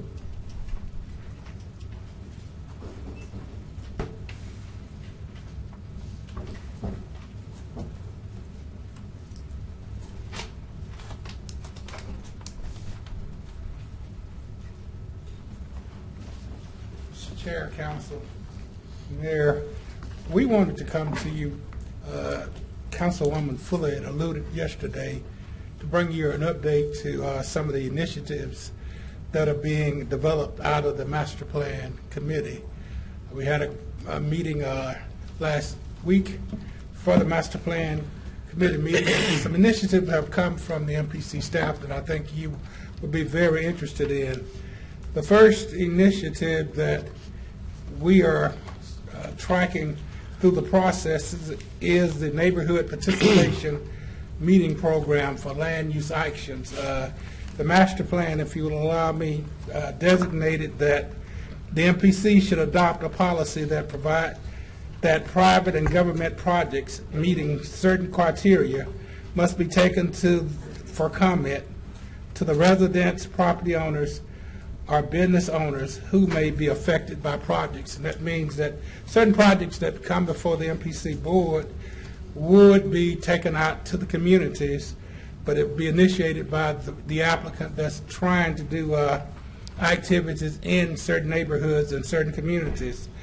The land use applications that this will be affecting will be zoning map amendments, which are zoning changes, special use permits, variances, plan unit development, small plan unit development, and major subdivisions. What this is saying is that anytime one of these applications are brought before the board, prior to the board hearing the applicant's presentation, a meeting will be required to take place between the neighborhood association, the neighborhood, or the business community in those particular areas. This is something we've been working on for quite some time. This is something that has not quite made it to your level yet. We're still tweaking some of the aspects of this initiative because there will possibly be some discussions when you start requiring businesses coming into the city, requiring them to have a meeting with the neighborhood associations or neighborhood members prior to their application being heard. So this one is we're still working on this initiative. A second initiative is the redevelopment mixed-use village district. This will be a totally new residential district. From all information we have, this is the only development of this type in the state of Louisiana. It will allow for blended residential, community, commercial, cultural, institutional, and entertainment uses in one space. This will also allow for certain uses. We've been talking about the millennials all afternoon as I sit back and listen and been entertained. A lot of millennials are concerned with tiny houses where the mortgages are much lower, the upkeep is much less. All of those things are centered around the younger people, but also for tiny house development becomes the homeless population because homeless populations, and on yesterday we were celebrating the veterans, but we have a series of homeless veterans that around the country, these type developments are being designed and these type developments are being implemented in order to address some of the needs of the homeless veterans and homeless citizens within the city of like Shreveport. Also, we are in strong contact with a lot of persons concerning annexations. We've been talking with some of you about annexations. There are some proponents of annexations. There are other proponents of not annexation or de-annexations, and we have been exploring and revising our approach to dealing with annexations. In January, we will be hosting a retreat with some members from Strongtown and other organizations that really get into the depths of annexation and the pros and cons of annexations, and we can finally start addressing the problems of annexations, but we all have to be on the same accord. As you've noticed, there have been instances when the MP staff has made one recommendation, the MPC board has taken a different position, and the city council has taken a third position, and that has not been beneficial for the process of doing annexations in the city of Shreveport. We're also exploring impact fees, where when property is annexed into the city limits, the impact that property presents to the city of Shreveport, we can assess a fee to allow for the maintenance of that property as it stays into the Shreveport property, added into the city of Shreveport's property. So there are a lot of things that are on the forefront. I think that when we don't come up and present the master plan updates, we leave ourselves open for citizens to criticize the things that are not being done, but we're doing things every day, and we're doing extensive research in everything we possibly can to make the orderly development of the city of Shreveport a productive one. Yeah, thank you, Mr. Clark, and certainly it's very healthy and appreciate it when you do come and make these update presentations. Will there be any action from this body to help implement some of the proposed suggestions you just made? The redevelopment residential zoning district was approved by the MPC board, which will be forwarded on to the city council. The neighborhood participation program, we feel we're very close to getting complete support from the MPC board, and once we do that, then that will be going forward to the city council. And we will also be reaching out to some of the affected parties that will be affected by this process. A lot of the groups that have had concerns or reservations about the Unified Development Code in the past, to get their input before we finally try to get this law enacted. Okay. Mr. Taylor, Robin Taylor, before you leave, I need to ask you a question, which you and the CEO went after this gentleman. We finished with him, okay? Okay. Yeah, I appreciate those. I yield to my colleague. Councilman Bush? Mr. Clark, you and I have had some conversations. It appears that the majority of the annexations are in my district, and I don't think anybody would disagree with the fastest growing area of the city is Southeast Shreveport, or the parish is Southeast Caddo. I would like for us to really look at these annexations and a plan of either the city needs to sell these new developments water and sewage and not take on the additional cost of maintaining them for many years to come, or we need to have, I feel like, a definite line of how far south we're going to go and how far west or east we're going to go, because a lot of people are,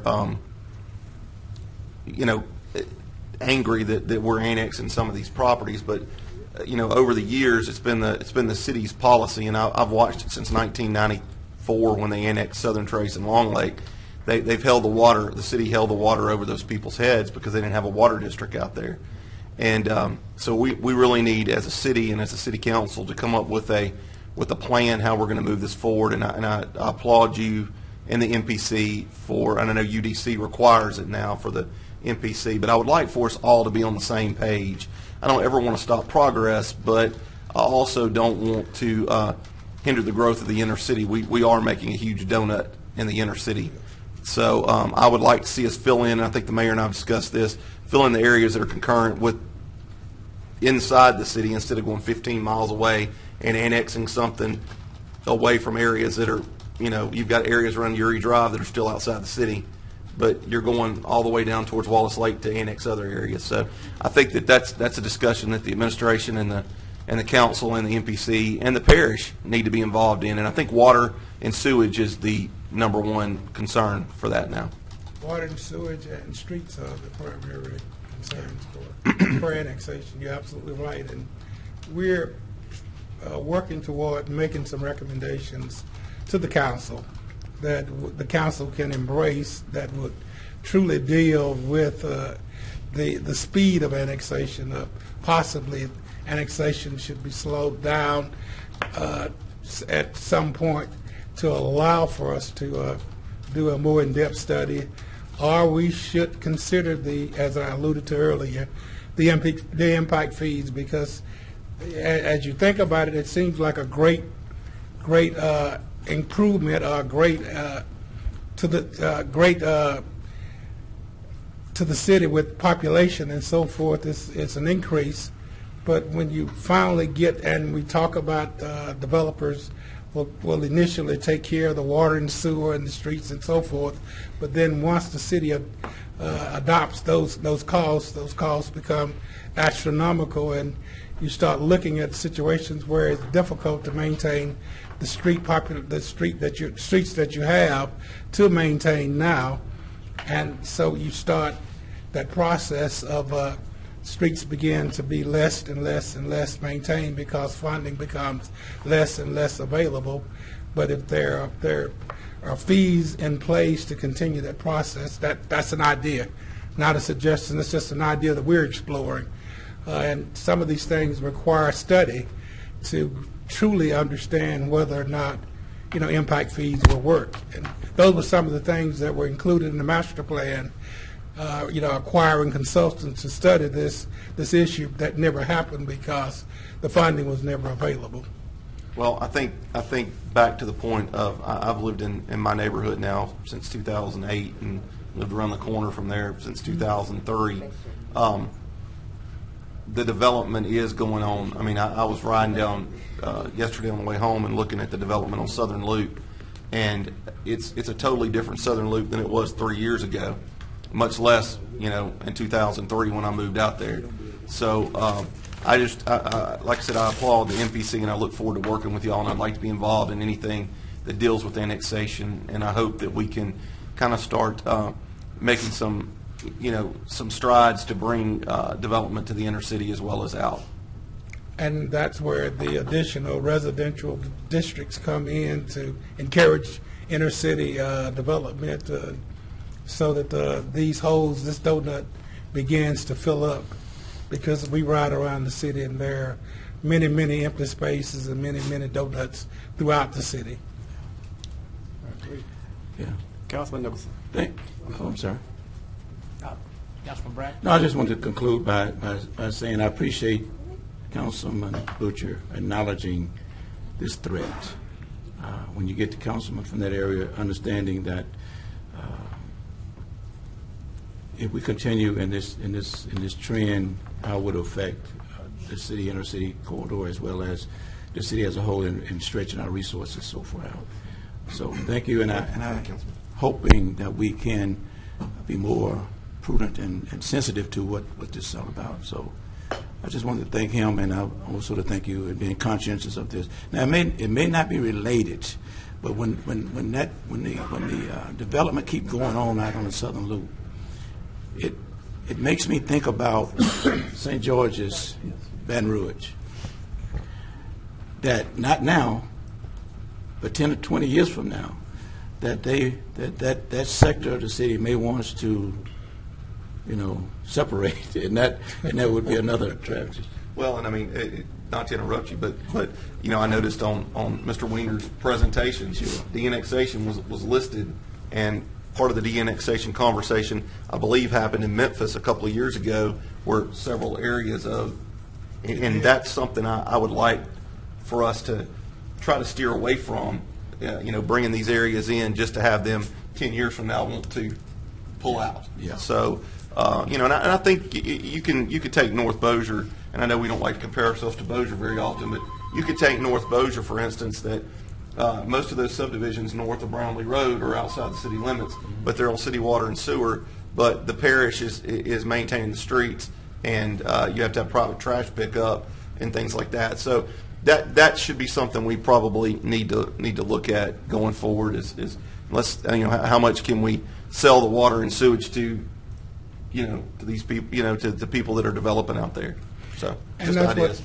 I'm sorry. No, and that's what we're very hopeful that we'll be able to do with other city departments, to truly do assessment on the impact of additional annexation. We're not advocating de-annexation by no means, but that in the future we will be able to make determinations in our recommendations to you with information and data from the impact of additional police protection, the impacts of additional fire protection, the impact of maintaining the streets and maintaining the water, the sewage, and so forth, and seeing if it even becomes close to balancing out. And if it doesn't, coming up with ways to ensure that the city doesn't suffer as a result of bringing in additional property owners. For the record, I'm not advocating de-annexation either. I'm just saying that Wait a minute I now. know that. Wait. I just know that strong towns, that's one of their models is de-annexation, and we're talking about having a retreat with strong towns I'm not advocating that. I'm just saying that we could foresee that in the future if we don't take some actions. And I agree with you. I think that we have to do what works for the city of Shreveport. It's always good to have models to look at and review and make determinations from. But at the end of the road, we have to do what works best for the city of Shreveport. Yes, sir. Thank you, Mr. Clark, as always. Councilman Nicholson. Mr. Clark, I appreciate your efforts as always. I'm intrigued by the idea of impact fees as a way to balance the cost and benefits of additional annexation. I appreciate Councilman Butcher recognizing that if we don't come up with a comprehensive plan to manage annexation going forward, we will be presented with significant challenges in my district and the others in the core of the city. And I hope that with your efforts and those of your staff and the council, we can avoid that. Thank you. Thank you so much. And this is why I just wanted to come up and share with you that these things are happening. We're working very hard every day, and we're doing extensive research daily to come up with solutions to provide recommendations to both the MPC board and the city council. Thank you, sir. Thank you. All right. Mr. Chairman, if I may, before Mr. Reverend Taylor leave, and I wanted to make sure that I got my facts and timetables right. Ms. Jones, now in regards to appointing, from the council members appointing a member to the committees, how many committees are there? How many appointments we need to make? See, there are 6 committees, and we would like for the council to appoint one person to each. So six individuals. You want us to restate the committees, or Yeah, please. we got healthcare. We have healthcare and education, government, communities, and neighborhoods. So that's the second one. Faith-based and nonprofit organizations. That's the third one. Business and industry. Fourth. Public relations and marketing. Fifth. And census facilities and digital access is the 6th. Okay. And we can shoot a follow-up email as well to make sure you all have. Can you send email those to us? Yep. Yes. I don't think Mr. Bradford has shorthand, and he ain't gonna be able to read that one. And we need that by the 15th. Is that Yes, so? next Friday. Yes. Friday. If possible, yes, Okay. that would be. And And that- that's so that we can give those individuals advance notification to be able to attend the kickoff meeting, which is December the 5th. Okay, so 8 o'clock Monday, would that be? We can make that work. I mean, since we're gonna be in, we got a heavy. Yeah, next we do have a 4 days. busy week, yes. And, So- and I set that date, understanding that I know that we have a busy week, but as soon as you can get those to me, we'll be good. But the important thing is to have those names in and be prepared for the initial training on the 5th. On December the 5th, and that'll be at 5 p.m. in the Mayor's Large Conference Room. What kind of time, or when I'm asking these people to volunteer, what kind of time are we looking at as far as how many times are they going to meet? I mean, Sure. So, and Mr. Taylor and I talked about this, is that the committee members will guide their own schedules. They will set the agenda, set the goals, and the activities that they will pursue to be able to help their area, their subcommittee, to be able to reach out to the community. So we, will recommend they meet, maybe once a week at most, maybe every other week. They may want to, kind of design some, some time for them to be able to work individually if necessary. So they'll set their own schedule. Census Day is April the 1st, 2020. So that's kind of the time frame that they'll have to work within to be able to determine what they need to do, what times they need to meet to be able to orchestrate their activities. gotcha. Thank you. And a lot of these things that were mentioned, that will be covered in the training, where you will get the initial training. I concur with Ms. Jones that it's so very important that, you spend whatever time is needed to touch your sector, because again, that $675 billion is based on, how many people are counted. Yeah. So there will be ample training, but the good thing is you can have subcommittees of your committees as well. Okay. But Ms. Jones is definitely set it in such a way that it can work if we work it. Thank you. Okay. Yeah, I just wanted to, one more question, but I do want to express to you our years of association. It's amazing that you're still going strong as you are. Gives me great encouragement.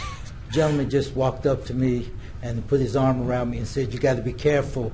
You claiming you've known Mr. Bradford for over 20 years. That might not be a good thing for you." Then he says he's your friend. You're safe. I promise you're safe. But I mean, when you're doing what God has called you to do, to work for our community, you never get old. You never, I believe the Bible says, you never get tired and, weary and good doing. Yeah. So But I don't know how to give up, bro. But you're statewide, so I guess you get it all. So appreciate that. But let me be clear now.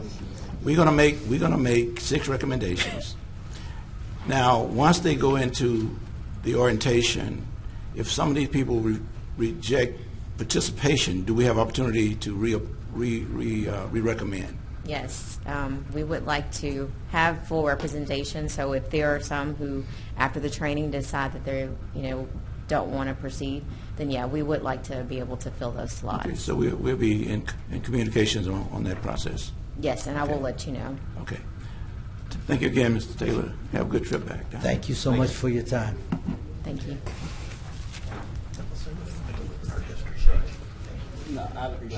No, I don't think so. I doubt it very seriously. All right. Mr. Thompson? We're now under introduction of resolutions. Resolution 137 amends Resolution number 20 of 2013, which was adopted to amend the intergovernmental agreement with the City of Bossier City, the Parish of Caddo, the Parish of Bossier, and the Shreveport-Bossier Convention and Tourist Bureau relative to the Shreveport-Bossier Sports Commission. Resolution 139 authorizes a request to be made to the Louisiana Department of Natural Resources, Louisiana State Mineral and Energy Board to seek public bids for an oil, gas, and mineral lease involving the property located in Districts A, F, and G and described herein, and to execute the lease for certain mineral interest owned by the City of Shreveport, and to authorize the mayor to execute any and all documents related to the intent of this resolution. Resolution 140 authorizes a request to be made to the Louisiana Department of Natural Resources, Louisiana State Mineral and Energy Board to seek public bids for an oil, gas, and mineral lease involving the property located in District A and described herein, and to execute the lease for certain mineral interest owned by the City of Shreveport, and to authorize the mayor to execute any and all documents relating to the intent of this resolution.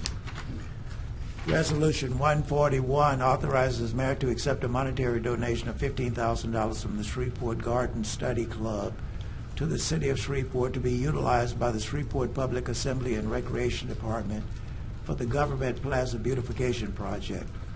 Resolution 142 authorizes the mayor to execute an act of donation between the city and Lucian Field Estates Homeowners Association, Inc., acting herein through Lee Foster for Lot 1002, Lucian Field Estates, Phase 1, Unit A. Resolution 143 authorizes the mayor to accept an in-kind donation worth $17,200 in value from the ELA Group, Inc., to the city to be utilized by the Shreveport Police Department. Resolution 144 authorizes the mayor to enter into a cooperative endeavor agreement with the Shreveport Opera. Resolution 145 authorizes the mayor to enter into a cooperative endeavor agreement with Shreveport Symphony Orchestra. Resolution 146 authorizes the mayor to enter into a cooperative endeavor agreement with the Shreveport Metropolitan Ballet.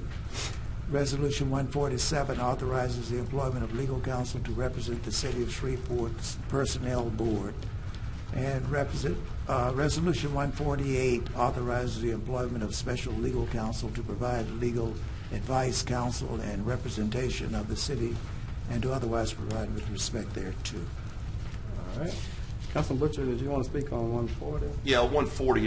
Ms. Krill, is that in relation to the gentleman that spoke a couple of weeks ago? 140, let's see. That's at least for the... Yeah, that's the minerals. Yes, that one, 140 was the gentleman that came and spoke a few weeks ago. 139 was in regards to a company that reached out to me prior to that gentleman coming to council, but reached out to me via city email. Well, I want to thank you and your office, because those gentlemen had kind of felt like they reached a roadblock, and I appreciate y'all handling this so quickly. So thank you. No problem. All right, is there a motion to introduce these resolutions? So moved. Been moved by Councilman. Second. Green. Mr. Chairman, we're now at the introduction of ordinances. Ordinance 166 amends the city's 2019 general fund budget. Ordinance 167 amends the city's general fund, 2019 general fund budget. Ordinance 168 amends the 2019 budget funding contractual services provided by Sportran, to Sportran by Metro Management Associates, Inc. Ordinance 169 amends Chapter 1, Section 1 through 15 of the Code concerning prosecution fees in traffic cases. Ordinance 170 repeals Division 3 of Article 3 of Chapter 2 of the Code of Ordinances relative to the establishment of the Clean Community Commission. Ordinance 171 amends Chapter 1, Section 1-14 regarding general penalties for unlawful acts and unlawful offenses and misdemeanors. Move for introduction. Second. We're now under ordinances on second reading and final passage. Ordinance 160 amends the City of Shreveport's 2019 general fund budget, appropriating the funds authorized here and otherwise providing with respect thereto. So moved. Second. Been moved by Councilman Green, second by Councilman Bradford on 160. No discussion, please vote.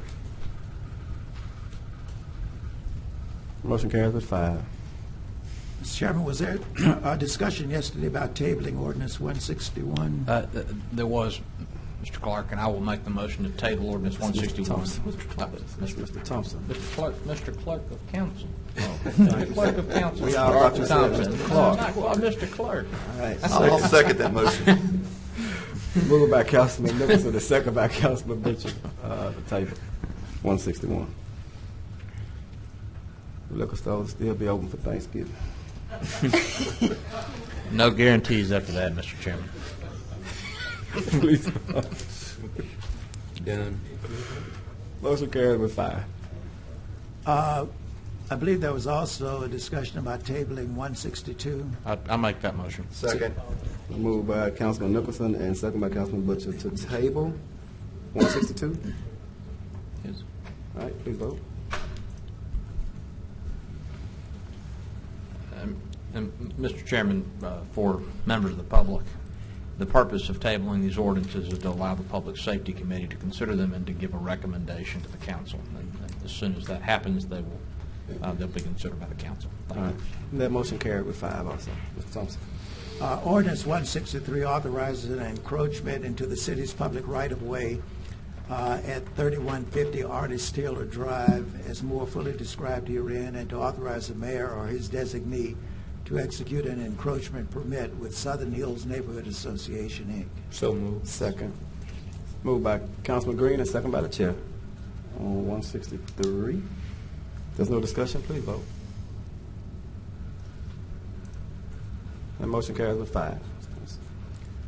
Ordinance 164 authorizes the mayor to execute 3 cooperative endeavor lease agreements of the city-owned property located in Ledbetter Heights in Caddo Parish to one or more entities managed or controlled by the Housing Authority of the City of Shreveport or any of its subsidiaries for the development of the Bayou Grand Housing Initiative. So moved. Been moved by Councilman Green and second by the chair. If there's no discussion, please vote.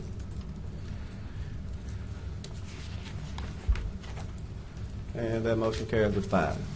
Ordinance 165 has already been defeated. All right. Those are all of the matters on the regular agenda. I'm not aware of any matter on the table agenda to be removed from the table. All right. No property standards, no ABO appeals, no other appeals, right, Mr. Thompson?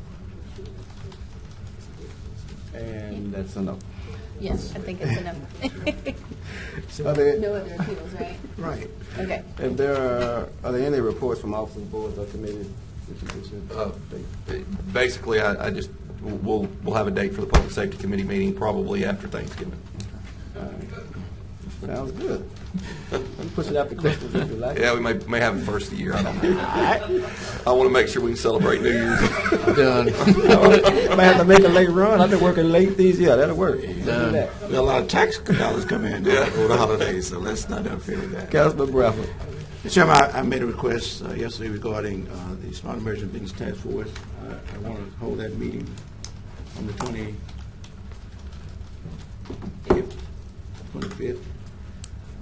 Since we're not meeting, I want to hold it at 2 o'clock. 2 o'clock? Yeah. And if the chambers are available, I want to use the chamber. And I will get with you and we'll notify the committee members. Okay. And the public as well. Yeah, I'll share that as well. Mr. Chairman, I have a very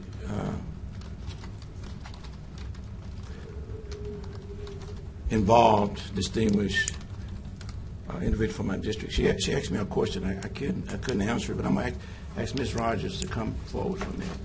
It may reference, Chief Raymond, it may reference something that Ms. Rogers go put her notice in on time from now on too. Just want to make sure we're on the same page. She's a hard worker. Got to be here by 3, Ms. Rogers. She's a very hard worker. And I don't start the meeting on purpose. I get jumped on every meeting because I don't start 10 minutes after. So I will follow. All right. What was your concern, Ms. Rogers? Vice Chairman Nicholson, Mayor Perkins, and staff. Irma Rogers, 1920 Michoud, Shreveport, Louisiana, 71107. A gentleman earlier referenced the liquor stores at the end of Linwood Avenue, and I believe Bert Coons. My purpose for referencing this, and this refers to Ordinance 161 and 162, and the closing of those stores at 9 o'clock, or maybe just a little later, 10 or 11, but no later than that. My reason is Right Way Liquor, situated at 1750 Martin Luther King Jr. Drive, was the latest homicide in our area just last week. I emailed the chief's secretary concerning this because this is a second homicide at this location within the year. If we pull the records, I believe it's more than 6 years ago. It was a different council. But I addressed that council and let them know that within the 4-mile stretch of MLK, there are 9 spots within my community. The same distance from Kings Highway to 70th Street, there are approximately 3. I don't have the updated information. I don't have the investigative reports, but I'm almost certain this is the second death at this location, primarily due to the loitering. And the only reason I wanted to address it, I have had those persons in my community, citizens, who are stating that this needs to stop. Situated directly across from Right Way Liquor is the Harley Davidson. They have a club, okay? And they have come down.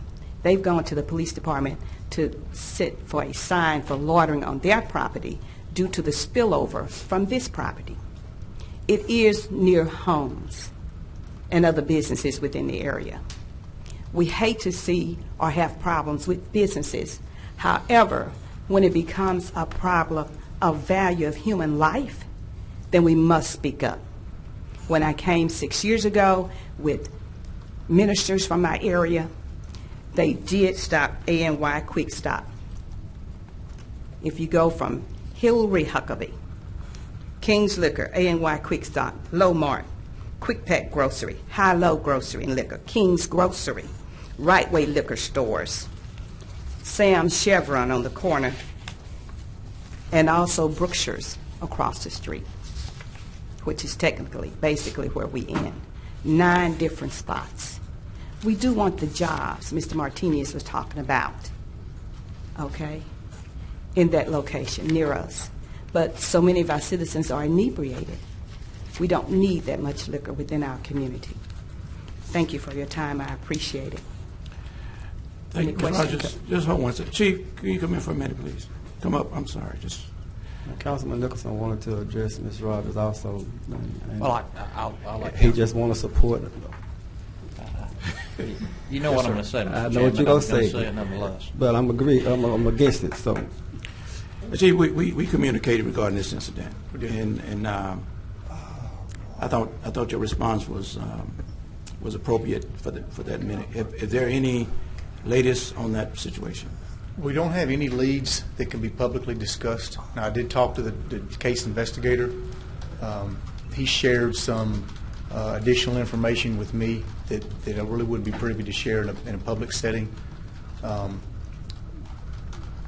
Internally, we do have some leads as to what happened and who's responsible.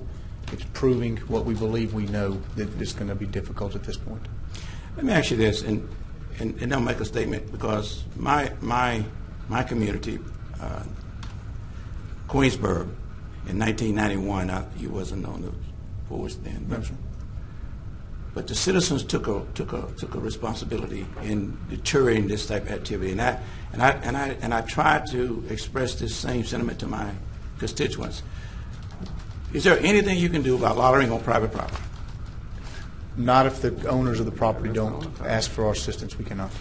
So the congregating on that property is free if the owner doesn't. If the owner doesn't have right, it's it's not illegal if the owner doesn't call police and ask for our assistance to remove that element. So, do you know whether or not there were surveillance cameras posted around that business? There were cameras, but they did not catch that incident. We didn't get the incident. We got portions of the incident, but not good video. I mean, are they adequately? Do you have? Are there enough cameras to you think would surveillance that area? I wouldn't be able to say factually whether there's enough cameras. I think the fact that we didn't get what we needed on the surveillance cameras, my state would have to be there could be better surveillance cameras. Yes, sir. And that may be a part of the discussion we meet as regards to these establishments having surveillance that would adequately take up the space. And I think part of that discussion, if I can, is we brought this up in our last command staff meeting, that we'd like to do more training. So even residences and businesses that have cameras, we often find that they're not pointed in the area that a police officer would say it needs to be pointed. For example, we have citizens that have cameras that point down at bushes by their house. The argument from the citizen is, well, I want to see if someone's hiding by the bushes. Our perspective is nobody's committing a crime hiding by your bushes. They're committing a crime when they break into your vehicle or kick in your front door or something like that. So maybe a little more of a education on our part towards businesses and citizens as to take the cameras you have and help you better appropriate what area that you're actually videoing. Good. And my last statement, Chief, and you want to respond, but it's directly to the community, my District A. And the reference that I'm going to use is that at the height of gang violence, crime, in the late 1980s and the early 1990s, Queensborough was the hub of that activity. We citizens came together and created an organization. We didn't call police. We didn't call government. We took it upon ourselves to deal with the ills and the detriment of our community. Now, I'm just asking if the citizens feel like there's an establishment in their neighborhood that is crime infested and detrimental to their neighborhood, they need to take action. Loitering is not your purview. And protest that establishment, because if they're not doing business, they don't stay in business. So if the citizens would take initiative and not want government to always solve that problem that we can't solve in a way, I'm pro-business just like anybody else. But I'm also pro-citizen in the fact that if there's something that's harming my community where government can't fit in, I would initiate that initiative to move to eliminate that hazard from my community. And I don't know if you agree with that perspective, but that's how I feel about some of these issues. I do. I agree 100% that to continue to decrease crime rate in the direction that we've been moving, we've been trending downward for several years, but at this point, it's going to take community involvement. And, there's only so much that the law enforcement can do, and a lot of what needs to be done at this point is going to be outside of the purview of law enforcement. It's really going to be upon the citizens, civic organizations, religious organizations to work together to put pressure on some of these groups that continue to operate outside of the legal of the law. And I'm actually attending a meeting Thursday in your neighborhood, and that's some of the things we could discuss. And I appreciate that response because, again, you are, as regardless of what people may believe, you are in some ways limited to directly affecting business operations if they're not violating the law. If they're violating the law, you're there. Correct. Yes, sir. Right. But some of the action of business owners and allowing certain activities to go along on their property contribute to some of this crime. Certainly, and along with that same conversation would be that there were witnesses to what occurred that have not come forward, or that have not been cooperative in their statements. You're sure that witnesses witnessed this incident? There were witnesses, yes, sir. And they refused to participate? Well, we don't believe they're as cooperative as they could be. We don't believe we're getting as much information as we could be getting. And that's not good. Yes, sir. Thank you so much, Councilman Bradford. I will take this back to the community. And my interest here was the fact of trying to close the stores earlier, which might circumvent some of the crime. But I will take it back. And to the chief's credit, he did send his lieutenants and some of the staff from that department to talk to us about the liquor licenses and the time frame. That's why I knew from 6 a.m. to 4 a.m. So that was my point, was to make sure that you consider closing them earlier. Thank you. But not at 9 o'clock. Councilman Nicholson. Well, Ms. Rogers, 10 or 11. I know we've had some healthy jesting about the proposed legislation, but I do want to thank you for being here. The loudest voices in response to the proposed legislation, of course, have been the liquor store owners that make their living selling liquor. I appreciate that you called to the council's attention the fact that your community is saturated, oversaturated with liquor stores.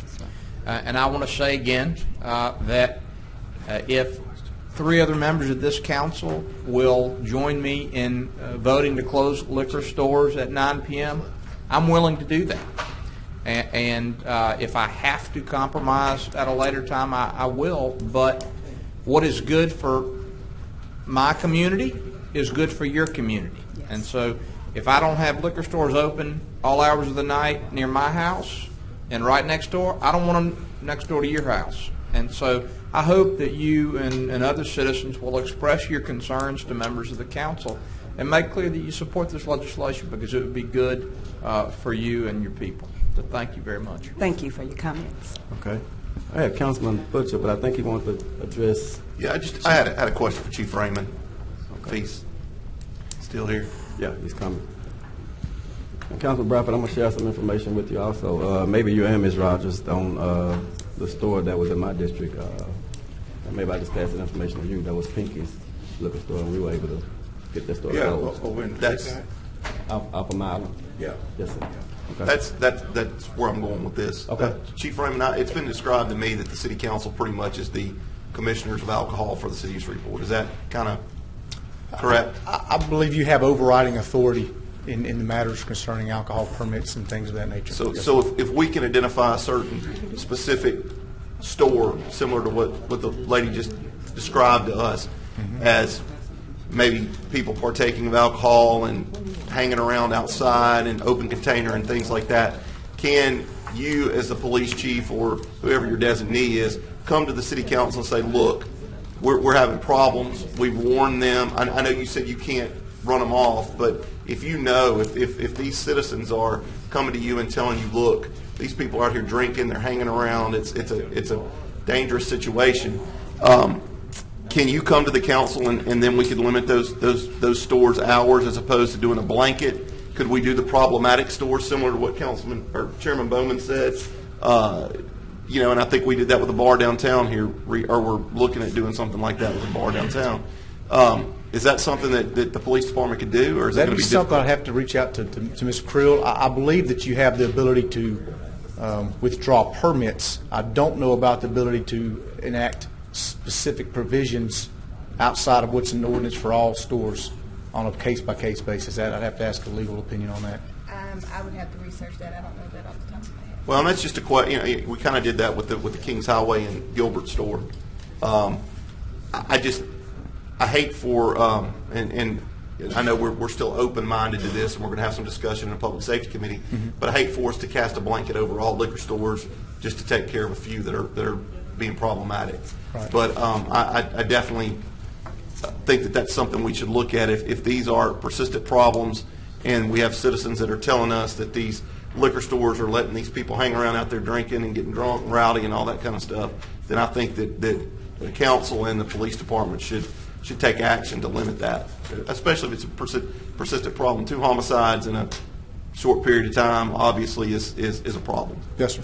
So thank you, Chief. Certainly. If y'all let me know, Ms. Creel and Chief, if y'all kind of let us know, maybe have that ready for the Public Safety Committee. Certainly. That'd be nice. When is the Public Safety Committee? Oh, I don't know. You don't know. Okay. You don't know. Coming up. It's not tomorrow, After is it? Thanksgiving. After Thanksgiving. After New Year's. I don't know. Okay. Thank you, Chief. I'll have something to you in advance. Thank you. Agent Cisco would be real helpful on that. Yeah. Oh, yeah. That's where I plan to start with my research.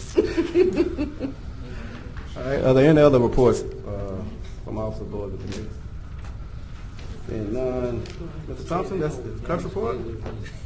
Ms. Jones, for the record, has the mayor withdrawn the Ms. Beckett as airport director? Yes, sir, that's correct, and we are waiting for the committee of the airport board to make another recommendation. That's my report, Mr. Chairman. All right. Councilman Green. How did I go out and stay an hour when y'all still in here? Waiting on you to get back. Oh, we do have a request for the city attorney to go in executive session, as we discussed earlier. Mr. Chairman, yes. could I recite a motion? Please.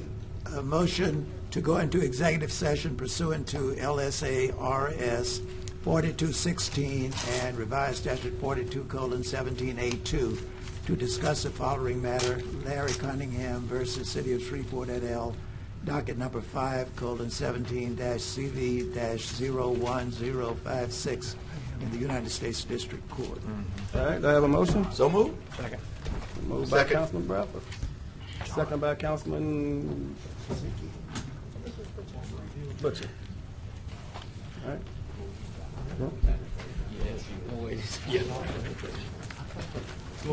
Motion passes. Bye. No, you need to go.